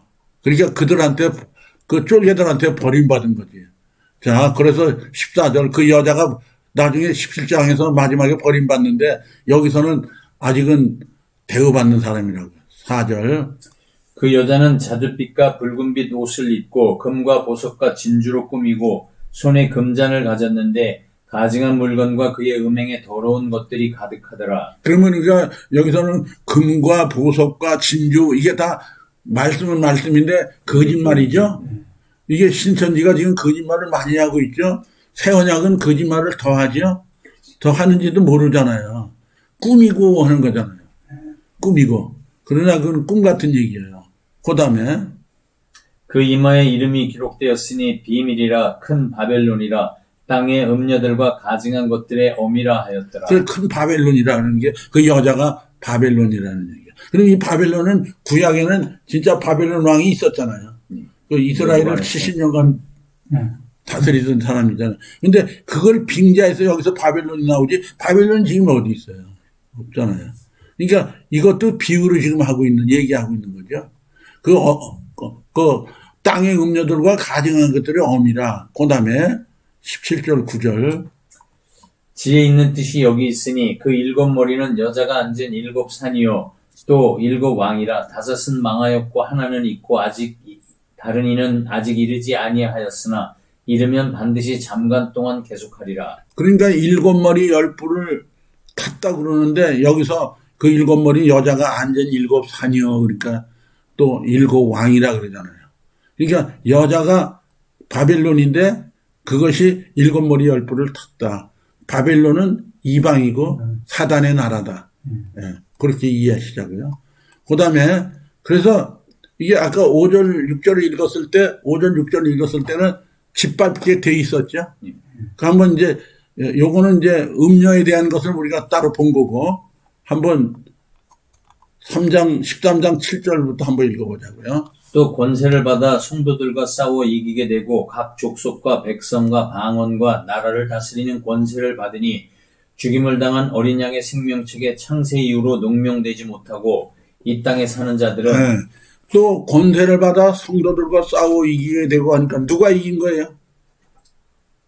저 짐승이 이겼죠. 네, 짐승이 이겼죠. 왜? 이게 돼 있잖아요. 42달 동안 짓밟게 돼 있잖아요. 족속과 백성 방언 나라를 다스리는 권세를 받으니 7머리 10뿔이 권세 받은 거예요. 죽임을 당한 어린 양의 생명책이 창세기로 농명이 되고 이 땅에 사는 자들은 다 짐승에게 경배하리라 했다는. 그러면 지금 13장에 있는 사람들은 다 경배하게 돼 있는 거 안 돼 있는 거예요. 그런데 13장 10절 한번 읽어보자고요. 사로잡는 자는 사로잡힐 것이요 칼에 죽이는 자는 자기도 마땅히 칼에 죽으리니 성도들의 인내와 믿음이 여기 있느니라. 그래요. 자, 지금 13장에서는 짐승이 다 밟았죠? 다 미혹했죠? 근데 13장 10절 하니까 사로잡는 자는 사로잡힐 것이요 그랬잖아요. 그럼 지금 누가 사로잡았어요? 7머리 10뿔이 사로잡은 거죠? 그러면 사로잡는 자는 사로잡힐 것이요. 잡은 자가 사로잡힌다는 얘기잖아요. 그리고 칼에 죽이는 자는 자기도 마땅히 칼에 죽으리니 막 뱀들아 독사의 새끼들아 별소리 다 하면서 칼로 막 죽이는 자들이 있잖아요. 미혹시키는 자들. 그런데 칼에 죽으리니 성도들이 인내의 믿음이 여기 있잖아요. 그러니까 지금은 성도들이 잡혀 있지만 사로잡는 자는 사로잡힐 때가 오고 칼에 죽이는 자는 칼에 저도 죽을 때가 온다는 거예요. 그래서 그게 성도의 믿음이 여기 있다는 거예요. 그러면 실질적으로 이들이 사로잡히고 붙잡히는 것을 한번 봐야 돼, 안 봐야 돼요? 이거는 계시록 13장에서 예언이 되어 있는 거잖아요. 한번 13장에서 20절, 19장으로 한번 가보자고요. 아까 본 건데. 19장 20절. 짐승이 잡히고 그 앞에서 이적을 행하던 거짓 선지자도 함께 자, 잡혔으니 그러니까 둘이 짐승도 잡히고 이적을 행하던 거짓 선지자도 잡혔으니까 둘 다 잡혀야 안 잡혀요. 그러니까 사로잡는 자는 사로잡힐 것이요. 그게 지금 사로잡혀야 안 잡혀요. 잡히죠. 사로잡힌다는 거잖아요. 그 다음에 그렇게 잡혀서 이는 짐승이 표를 받고 우상이 경배하던 자들로 이적을 미혹하던 자라. 이 둘이 산채로 유황불 분에서 던지고, 그 다음에 마땅히 자기도 마땅히 칼에 죽이는 자가 또 있잖아요. 그죠? 사로잡는 자는 사로잡힐 것이니까 지금 20절에 보니까 짐승하고 거짓 선지자가 잡혔잖아요. 그럼 칼에 죽이는 자들은 또 그 나머지 말탄 자의 입으로 나오는 검의 죽음에 모든 새가 그 고기로 배불리더라. 사로잡는 자는 사로잡힐 것이요. 칼에 죽인 자는 저도 마땅히 칼에 죽이리니 하는 게 이루어지는 거 안 이루어지는 거예요. 19장에서 이루어지는 거잖아요. 네. 그런데 여기서 이거는 19장에서 이렇게 잡아서 이기는 거잖아요. 근데 느닷없이 여기서 15장으로 이제 도망가는 얘기가 나오는 거예요. 여기는 지금 19장에서 이기는 얘기를 봤죠. 19장에서 우리가 짐승 잡고 칼에 죽이는 걸 봤잖아요. 근데 13장에서 도망가야 될 얘기를 지금 여기서 이거 지금 잡아서 이기는 이곳을 얘기를 하면서 15장 2절로 이제 도망가야 된다는 얘기를 하는 거예요. 한번 보자고요. 또 내가 보니 불이 섞인 유리바다 같은 것이 있고 짐승과 그의 우상과 그의 이름의 수를 이기고 벗어난 자들이 유리바닷가에 서서 하나님의 검은 고를 가지고 이것은 계시록 13장 후에 일어나는 일이죠. 19장 후에 일어나는 일이 아니죠. 15장 사건이 지난 다음에 19장에 짐승도 잡고 거짓 선지자도 잡고 예수님 입에서는 칼에 다 잡는 거잖아요. 근데 여기는 66표를 이겨 벗어난 자들이 유리바닷가에 있어서 하나님이 검은 걸어가지고 이게 지금 유리바닷가를 얘기를 하고 있는 거예요. 그럼 이거는 거꾸로 내려오는 거야? 거꾸로 안 내려오는 거야? 이게 이제 신천지 교제를 중심으로 한다면 일의 순서가 바뀌었다라는 걸 지금 설명하시는 거죠. 근데 이 사람들이 이걸 이렇게 써. 쓰는데 이해는 가는데 이거는 여기다가 쓰면 안 되는 거잖아. 그렇죠. 이건 13장에서 도망갈 때 쓰는 거지. 지금 19장에서 얘기했을 때 13장에서 도망간 자들이 유리바닷가에 서고 그 중에서 16장에 대접을 쏟고 그 다음에 이제 19장에서 말탄자와 그의 군대들로 더불어 싸우려 할 때 이 이기고 벗어난 자들이 그 군대들이 되는 거네. 그죠? 그 군대인데 여기 66표 유리바다에 일로 가야 된다 그러고 이제 15장 5절에 보면 이루어 보니까 증거장막 성전이 열리면 그러니까 지네가 증거장막을 해놨으니까 저기서 다 지네로 온다. 그러니까 이제 자기네는 신천지 증거장막이다라는 결론을 내리고 하려다 보니까 그렇지. 짐승하고 싸우는 것들을 다 앞에 내비두고 자기네한테로 다 와야 된다라고 하려다 보니까 성경의 순서를 이렇게 뒤죽박죽 해놨다는 거예요. 뒤집어 놓는 거야. 그러니까 맞는 것 같지만은 그 다음에 17장 14절도 마찬가지야. 한번 읽어보자고. 저희가 어린 양으로 더불어 싸우려니와 어린 양은 만주의 주시어 만왕의 왕이심으로 저희를 이기실 터이요. 또 그와 함께 있는 자들 곧 부르심을 입고 빼내심을 얻고 진실한 자들은 이기리로다. 그러면 지금 13장에서 도망온 자들이죠. 도망온 자들이 17장에 모이는 거잖아요. 17장에서 16장에 금대접 썼고. 그러면 이것은 이긴 자들이라고 하는데 이기는 자들은 여기서 모여서 지금 이거는 이길 걸 얘기하는 거예요. 이긴 거는 19장에 가야 이기는 거예요. 이렇게. 그래 뒤집어서 막 갖다가 뒤죽박죽 말씀을 그럴듯하게 막 짝을 맞추는 거잖아요. 그렇죠? 근데 이게 순서가 바뀌어서 얘기하면은 이거 끝난 다음에 일로 가야 된다는 얘기를 하는 꼴이 돼버려서 이렇게 쓰면 안 됩니다. 원리를 이해한다라는 면에서 보면 맞지만 원리를 이해하는 계시록의 진행 순서를 놓고 보면 지금 뒤죽박죽 설명을 하고 있는 거예요. 그러니까 모르는 사람들은 이긴 자들이, 율바네가 뭐였구나, 뭐, 증거장막이 성했구나. 그렇게 이해를 하게끔 유도를 하는 거죠. 자기를 부르심 받고 자기네 빼내심 받았다는 거예요. 요거는 빼내심을 받을 자들에 대한 얘기를 하는 거지요. 그런데 요거는 19장에서 이기는 자들은 여기서 나간 자들이 이기는 거지. 그렇죠. 이긴 자들이 여기서 또 이기는 게 아니란 말이에요. 그렇죠. 예? 그 다음에 또 계시록 12장 11절도 한번 읽어보자. 또 여러 형제가 어린 양의 피와 자기의 증거하는 말을 인하여 저를 이기었으니 그들은 죽기까지 자기 생명을 아끼지 아니하였도다. 그러면 이 구절을 쓰면 안 되는 게 이건 12장에서 용하고 싸워 그렇죠. 용 쫓아낼 때 쓰는 거거든. 그런데 여기서도 뭐가 있어? 어린 양의 피와 자기 증거하는 말이 있잖아. 이거를 쓰려고 이 구절을 갖다가 여기다가 써놓은 거예요. 그런데 이거 다 이걸 증거하는 말이 다 준비된 사람들이 19장에 가서 용하고 싸워서 짐승 잡고 거짓 선지자 잡는 거지. 그 잡은 사람들이 여기 와서 이제 이 증거하는 말로 여기서 이긴다는 것은 지금 24가 얘기한 대로 그 노정을 설명하기 위해서는 그 원리를 이해를 시키는 거는 이해가 되는 거지만 거꾸로 내려와 갖고 지금 이것은 12장에서 이기는 걸 얘기하는 거지. 지금 19장에서 이겼다고 해서 이걸 거기다가 접목시키면 안 된다. 성경을 뒤죽박죽 짬뽕을 만들고 있습니다.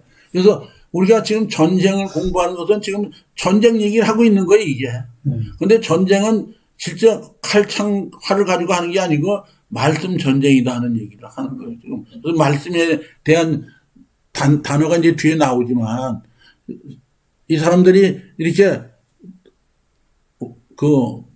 공통된 단어를 쓰는 것은 이해가 되지만 그게 때와 시점이 틀린 단어를 갖다 달면은 안 되잖아.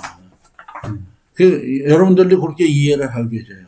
그러니까 말하면 이 구절은 맞잖아. 어린 양의 피와 자기 증거하는 말로 이겼다. 근데 이건 12장에서 이기는 거예요. 19장에서 이기는 게 아니에요. 그러면 이거는 12장에서 이겼지만은 15장에 금대접 16장에 쏟는 사건을 또 다 거쳐야 되잖아요, 이게. 거친 사람들이 다시 또 증거하는 말로 가지고 이겨? 근데 증거하는 말로 이겨야 된다는 거는 맞잖아. 근데 12장에서 나오는 이 말은 아니다, 이거지.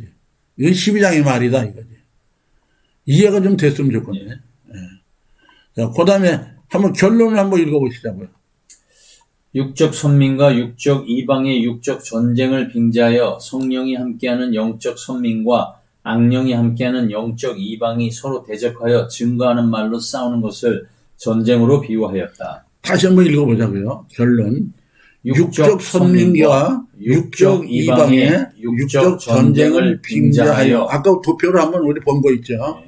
그 다음에 성령이 함께하는 영적 선민과 악령이 함께하는 영적 이방이 서로 대적하여 증거하는 말로 싸우는 것을 전쟁으로 비유하였다. 네, 그러면 지금은 영적 전쟁은 뭐냐? 나라와 나라가 아니고, 아까 저기 봤지만, 지금은 교회와 교다.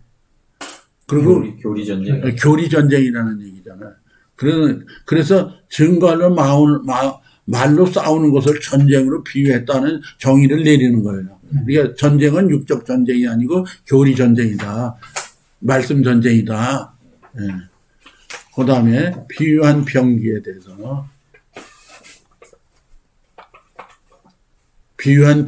대해서 한번 또 볼게요. 비유한 병기가 이건 말씀이라는 거예요. 병기는 말씀이고 한번 보자고요. 비유성가 한번 읽어보시자고요. 계시록 19장 15절입니다. 바뀌었네요. 6페이지로 가야지. 6페이지. 계시록 19장 15절입니다. 그의 입에서 이한 검이 나오니 그것으로 만국을 치겠고 친히 저희를 철장으로 다스리며 또 친히 하나님 곧 전능하신 이의 맹렬한 진노의 포도틀을 밟겠고. 그러면 지금 이게 비유성구를 읽을 때 그 입에서 이한 검이 나오고 하니까 이게 뭔지 모르는 사람은, 검이 뭔지 모르는 사람은 이거 읽어도 이 답이 정리가 안 되겠죠. 어떻게 입에서 칼이 나온다고. 그러게. 그 칼이 나와가지고 뭘 하겠느냐, 그것도. 그 다음에 검이 나오니 그것을 만국을 치겠고 또 친히 저희를 철장으로. 검이면 됐지 또 철장은 또 뭐냐 이거예요. 그러니까 똑같은 말씀이잖아요. 이거 이미 우리 철장은 배운 거잖아요. 다스리면 또 친히 하나님 곧 전능하시니 맹렬한 진노의 포도주 틀을, 맹렬한 진노의 포도주 틀이 뭐라고 그랬죠? 율법이라고 하시죠. 율법이라고 그랬습니다. 이거 잊어버리시면 안 되는 거예요. 맹렬한 진노의 포도주 틀을 하니까 율법. 또 율법 안에서 나온 사람들도 또 있죠? 결국은 맹렬한 진노의 포도주를 발겠고 하니까 비유를 모르면, 검이 뭔지 모르면 해석이 안 되지는 거다. 말씀으로 심판하는 거다. 그럼 비유한 검에 대한, 검이 말씀이라는 거는 우리가 이미 보고 들어오는 겁니다. 비유한 검. 그러면 이사야 49장 2절을 한번 읽어보시자고요. 내 입을 날카로운 칼같이 만드시고 나를 그 손 그늘에 숨기시며 나로 마광한 살을 만드사 그 전통에 감추시고. 내 입을 날카로운 칼같이 만드시고, 그러니까 내 입을 날카로운 칼같이 만드는 거는 말씀이 정교해야 된다는 얘기죠. 그러니까 이게 한 구절 한 구절 잘 이해가 돼야 되는 거죠. 그러니까 칼같이 만드시고 하는 거는 내가 말하는 말을 칼같이 잘 만드셔서, 그러면 그걸로 전하는 사람한테 잘 들게, 잘 알아듣게, 그게 잘 뵐 수 있는 거잖아요. 그리고 나를 그 손 그늘에 숨기시면 나로 마강한 살을, 마강한이라는 건 살을 이렇게 날카롭게 가는 거라고 그러더라고요. 그게 마광이에요. 화살을 말하는 거예요. 마광, 그 살을 가는 거라고 그러더라고요. 그래서 전통에 감추시고, 말씀 안에 감추시고. 그러니까 비유를 모르는 사람들은 말씀을 모르는 거예요. 그리고 그게 화살통이라는 것은 말씀이죠. 말씀, 성경이잖아요. 감추시고, 그래서 내 입에 날카로운 칼같이 만드시고, 나로 마광한 살을 만드사, 칼같이 만드시고, 살을 만드사, 그만큼 말씀으로 정교하게 준비하라는 거잖아요. 그러니까 하나님이 지혜 주지 않으시면 이건 안 되는 거잖아요. 그렇죠? 그 다음에 마태 10장 34절. 내가 세상에 화평을 주러 온 줄로 생각지 말라. 화평이 아니요 검을 주러 왔노라. 이것도 그래요. 내가 세상에 화평을 주러 온 줄로, 왜냐면 구원자로 오셨잖아요. 그러니까 우리는 예수님은 구원자로 오신 것 같지만, 구원자로 오셨지만은 말씀을 주러 오신 거잖아요. 그럼 말씀을 깨달아야 그게 구원인지 심판인지 판별이 되는 거잖아요. 그래서 이것도 말씀이, 검이 말씀이라는 것을 이해를 못하면 검을 주러 왔나 했을 때 검이 뭔지 모르는 사람은 이해가 안 되는 거. 또 내가 땅에 불을 던지러 왔노니 또 이런 것도 있잖아요. 불도 말씀이잖아요. 그러니까 그때마다 그 비유를 알아야 돼요, 몰라야 돼요. 여기서도 이 검을 주러 왔다, 말씀을 주러 왔다. 그 다음에 에베소서 6장 17절. 구원의 투구와 성령의 검, 곧 하나님의 말씀을 가지라. 말씀이 검이라는 얘기죠. 여기는 이렇게 말씀을 가져라. 그 말씀을 검이다. 그럼 이제 앞으로 예언서에 나올 때 또 검 얘기한다고 무조건 검이 다 비유가 아니잖아요. 진짜 검 얘기할 때도 있잖아요. 그러니까 검을 비유다 했을 때 성령의 검, 곧 말씀을 가지라. 검이 말씀이구나. 그럼 비유의 말씀이 있을 때는 검이 말씀이다 하는 걸 이렇게 정리를 하는 거예요. 그 다음에 계시록 2장 16절. 그러므로 회개하라. 그리하지 아니하면 내가 내게 속히 임하여 내 입에 검으로 그들과 싸우리라. 여기서도 내 입에 검으로 싸우리라 그러죠. 그러면 결국은 말씀이라는 얘기죠. 그럼 우리가 지금 앞에서 쭉 읽어왔지만 전쟁에 대한 얘기를, 그게 비유라는 얘기를 읽어왔지만 다 말씀의 검으로 다 전쟁을 하는 거죠. 그게 비진리다, 진리다 이렇게 나눠지는 것뿐이지. 그래서 여기서도 검이다 하는 게 말씀이다. 그 다음에 계시록 19장 21절. 그 나머지는 말탄자의 입으로 나오는 검의 죽음에 모든 새가 그 고기로 배불리우더라. 예, 말탄자가 누구였죠? 예수님. 나오는 검의 죽음에, 말씀에, 심판받음에 그 고기로 새가, 모든 새는 순경한 영혼들이라고 그랬죠. 그 배불리우더라. 그 고기는 그들의 심판받는 모습이죠. 그 다음에 비유한 활. 읽을까요? 네. 시편 64편 7절입니다. 그러나 하나님이 저희를 쏘시리니 저희가 호련히 살에 상하리로다. 이러므로 저희가 엎드러지리니 저희의 혀가 저희를 해함이라. 저희를 보는 자가 다 머리를 흔들리로다. 이런 것도 쉬워 보이지만 쉽지가 않아요. 그러나 하나님이 저희를 쏘시리니 저희가 호련히 살에 상하리라다. 쏘시리니 하는 건 말씀을 주는 거잖아요. 근데 말씀을 살에 상하는 자들은 말씀을 못 받는 자들이죠. 또 이러므로 저희가 엎드러지리니 저희 혀가 저희를 해합니다. 저희 혀가 저희를 해하는 게 뭐예요? 자기들의 교리가 안 맞으니까는 심판받는 거죠. 그런데 혀가 오히려 말씀 전해주는 사람한테 뱀이다 독새이 새끼다 하잖아요. 하니까. 그게 심판받는 건 맞아요, 안 맞아요? 예. 그 성경이 이렇게 쉽다고 그냥 지나가서 하면 안 돼. 이게 약한 사람이나 높은 사람이나 여기서 이걸 똑바로 봐야 되거든. 요거를 그냥 풀어서 얘기하면, 저희를 쏘시리니 저희가 호련히 살에 상하리로다 한 그 살은 하나님의 말씀이잖아요. 그렇죠. 하나님의 말씀이 증거될 때, 저희의 혀가 저희를 해함이라 하는 것은 말씀이 증거될 때 증거하는 자를 비난하고 저주하니까 자기의 한 말로 인해서 자기들이 오히려 심판을 받는다. 그렇지. 이 얘기도 해서 뱀이라도 그냥 우리 저주를 하잖아요.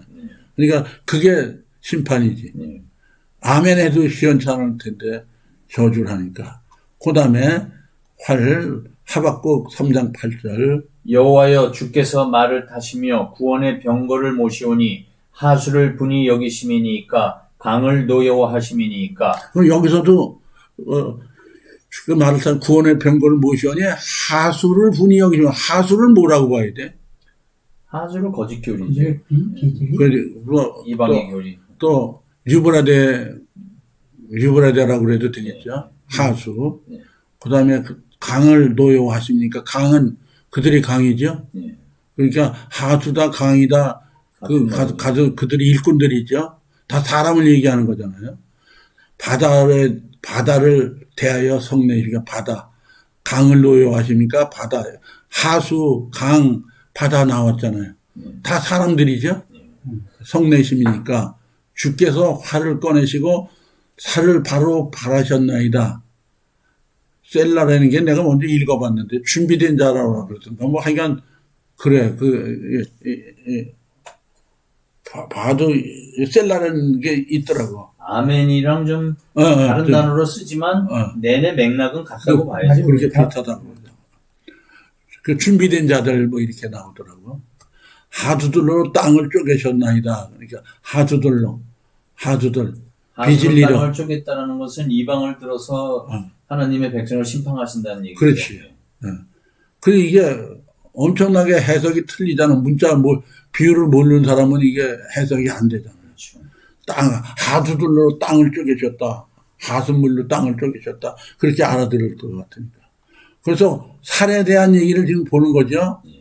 그 다음에 에가서 2장 4절. 원수같이 활을 당기고 대적처럼 오른손을 들고 서서 눈에 아름다운 모든 자를 살육하셨으며 처녀 시온의 장막에 노를 불처럼 쏟으셨도다. 이것도 원수같이 활을 당기고 원수가 아니라는 거잖아요. 근데 하나님 백성은 사실은 원수 아니잖아요. 원수 아니죠. 그들이 미혹당에 있어서 그렇지. 근데 미혹당한 걸 모르고 있는 거지. 그러니까 그러더라도 원수같이 활을 당기고 대적처럼 오른손을 들고 서서 눈에 아름다운 모든 자를 살육하셨으며 앞으로 신천지가 아름다운 곳이지만은 살육 당할 거야 안 당할 거야. 처녀 시온의 장막에 노를 불처럼 쏟으셨도다. 계시록 7장에도 이렇게 13장에 쏟아지는 거잖아요. 그러니까 이 실질적으로 실상으로 일어난 일들을 경험을 못한 사람들한테는 이게 이해가 안 되는 거예요. 그렇죠? 그 다음에 계시록 6장 2절. 내가 이에 보니 흰 말이 있는데 그 탄자가 활을 가졌고 면류관을 받고 나가서 이기고 또 이기려고 하더라. 그래, 흰 말이 있는데 그 탄자가 활을 가졌고 면류관을 받고 나가서 또 이기고 그러니까 활이 말씀이다 하는 것을 우리가 계속 보는 거죠. 그 다음에 이 빨간 걸로 창고 표시해 놓은 거 있잖아요. 이건 사단의 활. 예레미야 9장 3절입니다. 여호와께서 말씀하시되 그들이 활을 당김같이 그 혀를 놀려 거짓을 말하며 그들이 이 땅에서 강성하나 진실하지 아니하고 악에서 악으로 진행하며 또 나를 알지 아니하느니라. 그들의 혀는 죽이는 살이라. 거짓을 말하며 입으로는 그 이웃에게 평화를 말하나 중심에는 해를 도모하는도다. 다시 9절. 예레미야 9장 3절 다시. 여호와께서 내가 읽을게요. 여호와께서 말씀하시되 그들이 활을 당긴 같이, 이거는 활을 당긴 같이 혀를 놀려, 그러니까 화가 활이라고 얘기하지만 혀를 활로 비유하신 거죠. 혀를 놀려 거짓을 말하며, 이건 거짓의 살이죠. 하나님의 말씀은 진리의 살인데, 그들이 이 땅에서 강성하죠. 지금 신천지만 해도 강성해졌죠. 진실하지 아니하고, 진실하지 않은 거는 그들이 거짓말 속에서 거기서 있으면 영생을 한다고 하는 그것은 거짓말을 하고 있는 거고, 악에서 악으로 진행하며 또 나를 알지 아니하느니라. 거기서는 노제단에서는 이제 알 수가 없는 거잖아요. 그죠? 알지 아니하느니라. 그 다음에 그들의 혀는 죽이는 살이라. 그러면 혀가 살로 비유했다는 얘기죠. 그들의 혀는 죽이는 살이라. 혀가 살이라는 얘기죠. 그러니까 혀는 말을 하는 거잖아요. 말이 이제 살아있을 때 그 비유한 거지, 실증은 하나님 말씀을 하나님을 활로 비유하시고, 사단들도 사단의 그 거짓말을 살로 비유하셨다. 그래서 그들의 혀는 죽이는 살이라 그러잖아요, 이거는. 그 다음에 거짓을 말하나 말하는 입으로는 그 이웃에게 평화를 말하나 중심에는 해를 도모하는도다. 중심에는 이미 거짓말 안에 들어가 있으니까 해를 도모하는 거죠. 그게 살리는 것이 아니고. 그 다음에 시편 63편 4절. 저희가 칼같이 자기 혀를 연마하며 화살같이 독한 말로 겨누고. 그러면 저희가 칼같이 혀를 연마하며 화살같이 독한 말로 겨누고, 그러니까 칼이다 활이다 하는 게 말씀이다 하는 얘기가 이렇게 분명히 해놓고 계시잖아요. 4절에 숨은 곳에서 완전한 자를 쏘려 하다가 갑자기 쏘고 두려워하지 않도다. 이런 거 읽으면 이게 무서운 거예요. 어떻게 3절에는 저희가 칼같이 자기 혀를 연마하며 화살같이 독한 말을 겨누고, 장로님 가서 신천지하고 얘기할 때 세상의 것은 잘 알더라 그런 얘기를 했잖아요. 그러니까 혀를 연마를 잘한 거야, 안 한 거예요? 우리도 연마를 계시록을 잘 해야 되겠죠. 하다가 독한 말로 겨누고 숨은 곳에서 완전한 조를 쏘려 하다가 갑자기 쏘고 두려워하죠. 이런 거는 좀 그래. 그러니까 살이다 하는 것이 말이다 하는 걸로만 이해를 하자고요. 그 다음에 철장에 대한 얘기를 한번 보자고요. 비유한 철장, 시편 2장 9절입니다. 내가 철장으로 저희를 깨뜨리며 질그릇같이 부수리라 하시도다. 그 철장은 심판의 말씀이라고 배웠습니다. 철장, 심판의 말씀. 그 다음에 이사야 11장 4절입니다. 공의로 빈핍한 자를 심판하며 정직으로 세상의 겸손한 자를 판단할 것이며 그 입에 막대기로 세상을 치며 입술의 기운으로 악인을 죽일 것이며. 네, 이거는 좋은 철장이죠. 이건 지팡이를 얘기하는 거잖아요. 그죠? 근데 지팡이는 새 지팡이도 있죠. 철장이라는 게 새 지팡이잖아요. 근데 여기는 나무 지팡이를 얘기하는 거죠. 이게 11절 4절에 공의로 빈핍한 자를 판단하며 심판하며 정직으로 세상을 겸손한 자를 판단할 것이며 그 입에 막대기가 이게 철장이잖아요. 근데 막대기라고 하는 것은 철장은 아니잖아요. 그죠? 그래서 이게 철장하고 비슷한 말로 여기서 이렇게 골라놓은 것 같아요. 지팡이 뭐 이렇게. 네. 철장도 지팡이잖아요. 새 지팡이. 네. 그 다음에 사루 2장 8절. 그때 불법한 자가 나타나리니 주 예수께서 그 입의 기운으로 저를 죽이시고 강림하여 나타나심으로 패하시리라. 그때 불법한 자가 나타나리니 주 예수께서 그 입의 기운으로 저를 죽이시고 강림하여 나타나심으로 패하시리라. 우리가 19장에서 봤죠?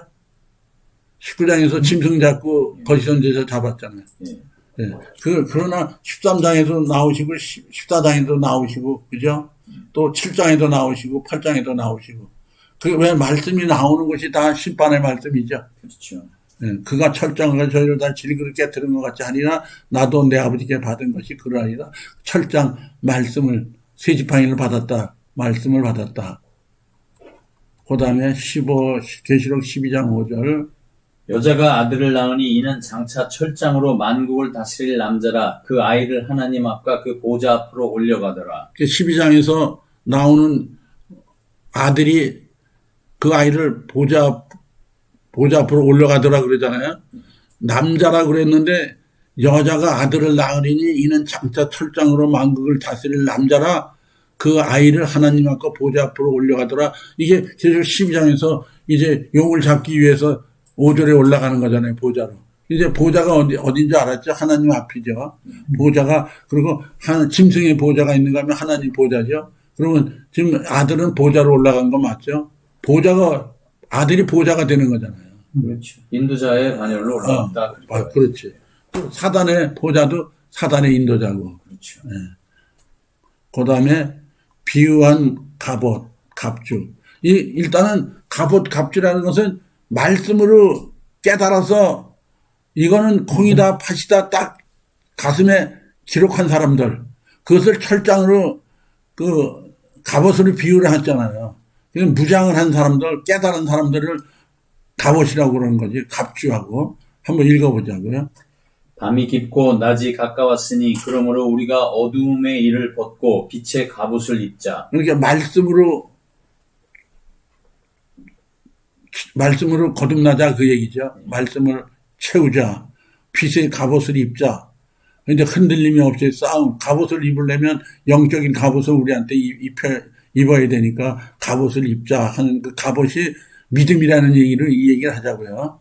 그 다음에 에베소서 6장 10절입니다. 종말로 너희가 주 안에서와 그 힘의 능력으로 강건하여지고 그 다음에 11절 마귀의 괴계를 등이 대적하기 위하여 하나님의 전신 갑주를 입으라. 사단의 갑주가 있는 거 하면 우리 하나님의 전신 갑주를 하나 말씀으로 무장하라는 거죠. 사단은 철인갑이죠. 네, 사단으로 말하면 철인갑인데 우리는 전신 갑주를 입으라. 그 다음에 이사야 59장 17절 의로 호심경을 삼으시며 구원을 그 머리에 써서 투구를 삼으시며 보수로 속옷을 삼으시며 열심을 입어 겉옷을 삼으시고. 그래서 의로 호심경, 의는 공의나 의로는 하나님 진리 말씀입니다. 호심경, 그 호심경은 갑옷이라는 거지. 구리 조각으로 이렇게 했다고 내가 사전에서 한번 잘 찾아봐가지고 이렇게 해놓은 거예요. 그러니까 구리 조각을 대서 구리가 채보다 좀 가벼웠나? 하여간 무게는 좀 가볍다고. 그런 걸 갖다 대놓고 있었으니까. 그리고 삼으시고 의로 호심경을 삼으시고 그러니까 의로 말씀으로 호심경을 삼으셨다는 거는 전신갑주가 됐다는 얘기죠. 그 구원을 머리에 써서 구원을 그 머리에 써서 투구로 삼으시고 보수로 속옷을 삼으시며 우리가 속옷 겉옷 얘기 나오잖아요. 보수는 뭐야? 이거는 자주 행함을 자주 고쳐야 되겠죠. 그러니까 보수가 뭐가 보수가 있냐면 월급도 보수라고 있지만 수리하는 것도 보수거든. 예. 그러니까 이건 수리하는 쪽으로 봐야 되겠죠. 그러니까 말씀으로 계속 자기 심령을 치료하고 고치는 걸로 보더라고. 그래서 속옷을 삼으시며 그러잖아요. 말씀으로. 그 다음에 열심을 입어 겉옷을 삼으시고. 그러니까 행위를 하라. 행위를 하라. 그러니까 속사람 겉사람 하면 말씀으로 속사람이 완성이 되면 겉사람이 행위가 겉옷이 입혀지겠지. 그렇죠? 예. 그래서 그렇게 이해를 하시고, 그 다음에, 요런 거 할 때, 요런 구절들을 잘 이해를 해야, 이제, 뭐, 속옷을 달라, 겉옷을 달라 할 때 이해가 되는 거예요. 비유를, 이런 거는 그냥 혼자 읽으라고 그러면, 이것도 같이 읽어서 이해들을 해놔야 돼. 나는 이걸 중요하다고 생각해서 읽는 거예요. 이런 것들이 하나, 둘, 한 가지씩 빠지고 그냥 지나가면, 중요한 데 가서 성경 구절이 이해가 안 되면 삐뚤어지거든. 해석이 삐뚤어지잖아요. 그 다음에 이제 요거는 사단의 것. 계시록 9장 9절입니다. 또 철흉갑 같은 흉갑이 있고 그 날개들의 소리는 병고와 많은 말들이 전장으로 달려 들어가는 소리 같으며. 네, 그리고 철흉갑이라는 게 우리는 전신갑주를 입어야 되지만 얘들은 철흉갑을 입었다. 그만큼 강팍하다는 얘기죠. 강팍하다. 그 다음에 비유한 병마. 시편 68편 17절입니다. 하나님의 병거가 천천히요 만만이라 주께서 그 중에 계심이 신의 산 성소에 계심 같도다. 그렇죠. 하나님의 병거가 천천히요 만만이다. 이 천천히요 만만이라는 구약에도 여러 군데가 있어요. 그래도 계시록에서는 또 나오죠. 근데 마병대 수는 안 나오는 게 마병대는 빨간 거를 참고 해놨죠. 읽어봐봐요. 마병대의 수는 2만만이니 내가 그들의 수를 들었노라. 지금 하나님이 천천만만에 하나님 군대하고 2만만에 사단의 군대하고 싸우는 것이 전쟁인데 그 전쟁은 사람들을 통해서 교리 전쟁하는 거지. 지금은 영적 시대에는 활, 칼, 창 갖고 하는 게 아니다. 그렇게 해서 비유풀이를 하면서 그걸 이렇게 정리를 하자고요. 결론을 한번 읽어보자고요. 결론을. 육적 전쟁에서는 검, 활, 철장과 같은 병기를 사용하여 육신을 사로잡고 죽이듯 육적일 때. 영적 전쟁에서는 상대방의 심령을 사로잡고 죽이는 증거하는 말을 각종 병기로 비유하셨다. 그래서 영적 전쟁에서는 죽이는 게 영을 죽였다 살렸다는 거고, 육적 전쟁은 육신을 죽였다 살렸다 하는 거고, 영적 전쟁은 영을 살렸다 죽였다 이렇게 하는 게 영적 전쟁이라는 거죠. 그 다음에 영적 전쟁에서 한번 요거 계시록 고린도후서 10장 3절 한번 읽어보자고요. 우리가 육체에 있어 행하나 육체대로 싸우지 아니하노니 우리의 싸우는 병기는 육체에 속한 것이 아니요 오직 하나님 앞에서 견고한 진을 파하는 강력이라. 모든 이론을 파하며 하나님 아는 것을 대적하여 높아진 것을 다 파하고 모든 생각을 사로잡아 그리스도에게 복종케 하니 너희의 복종이 온전히 될 때 모든 복종치 않는 것을 벌하려고 예비하는 중에 있노라. 그러니까 여기서 다시 보면 우리가 육체에 있어 행하나 육체대로 싸우지 아니한다. 이게 영적인 싸움을 얘기하는 거죠. 그 다음에 우리 싸움의 병기는 육체에 속한 것이 아니요 오직 하나님 앞에서 견고한 진을 파는 강력이라 하는 이것은 진리 말씀을 얘기하는 거예요. 진리 말씀을 실상을 깨닫지 못하면 이게 뭔지를 몰라.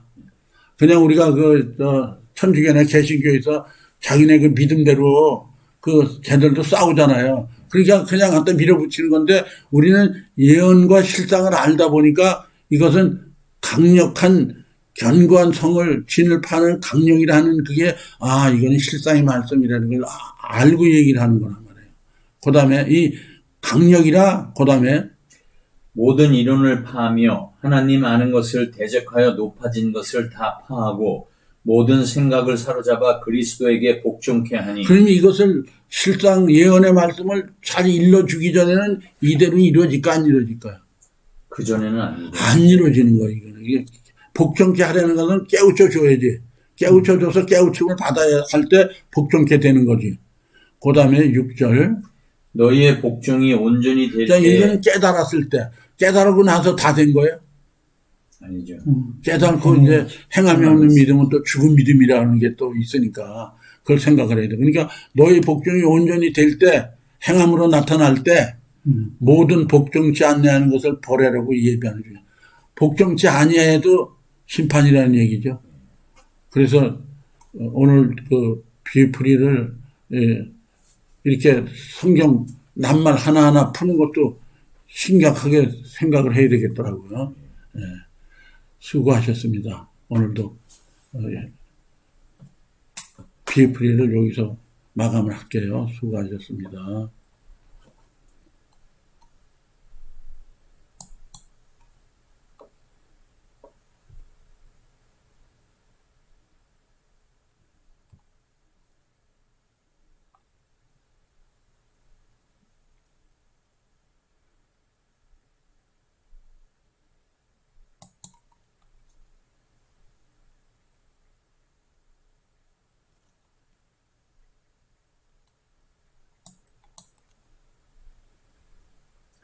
실제로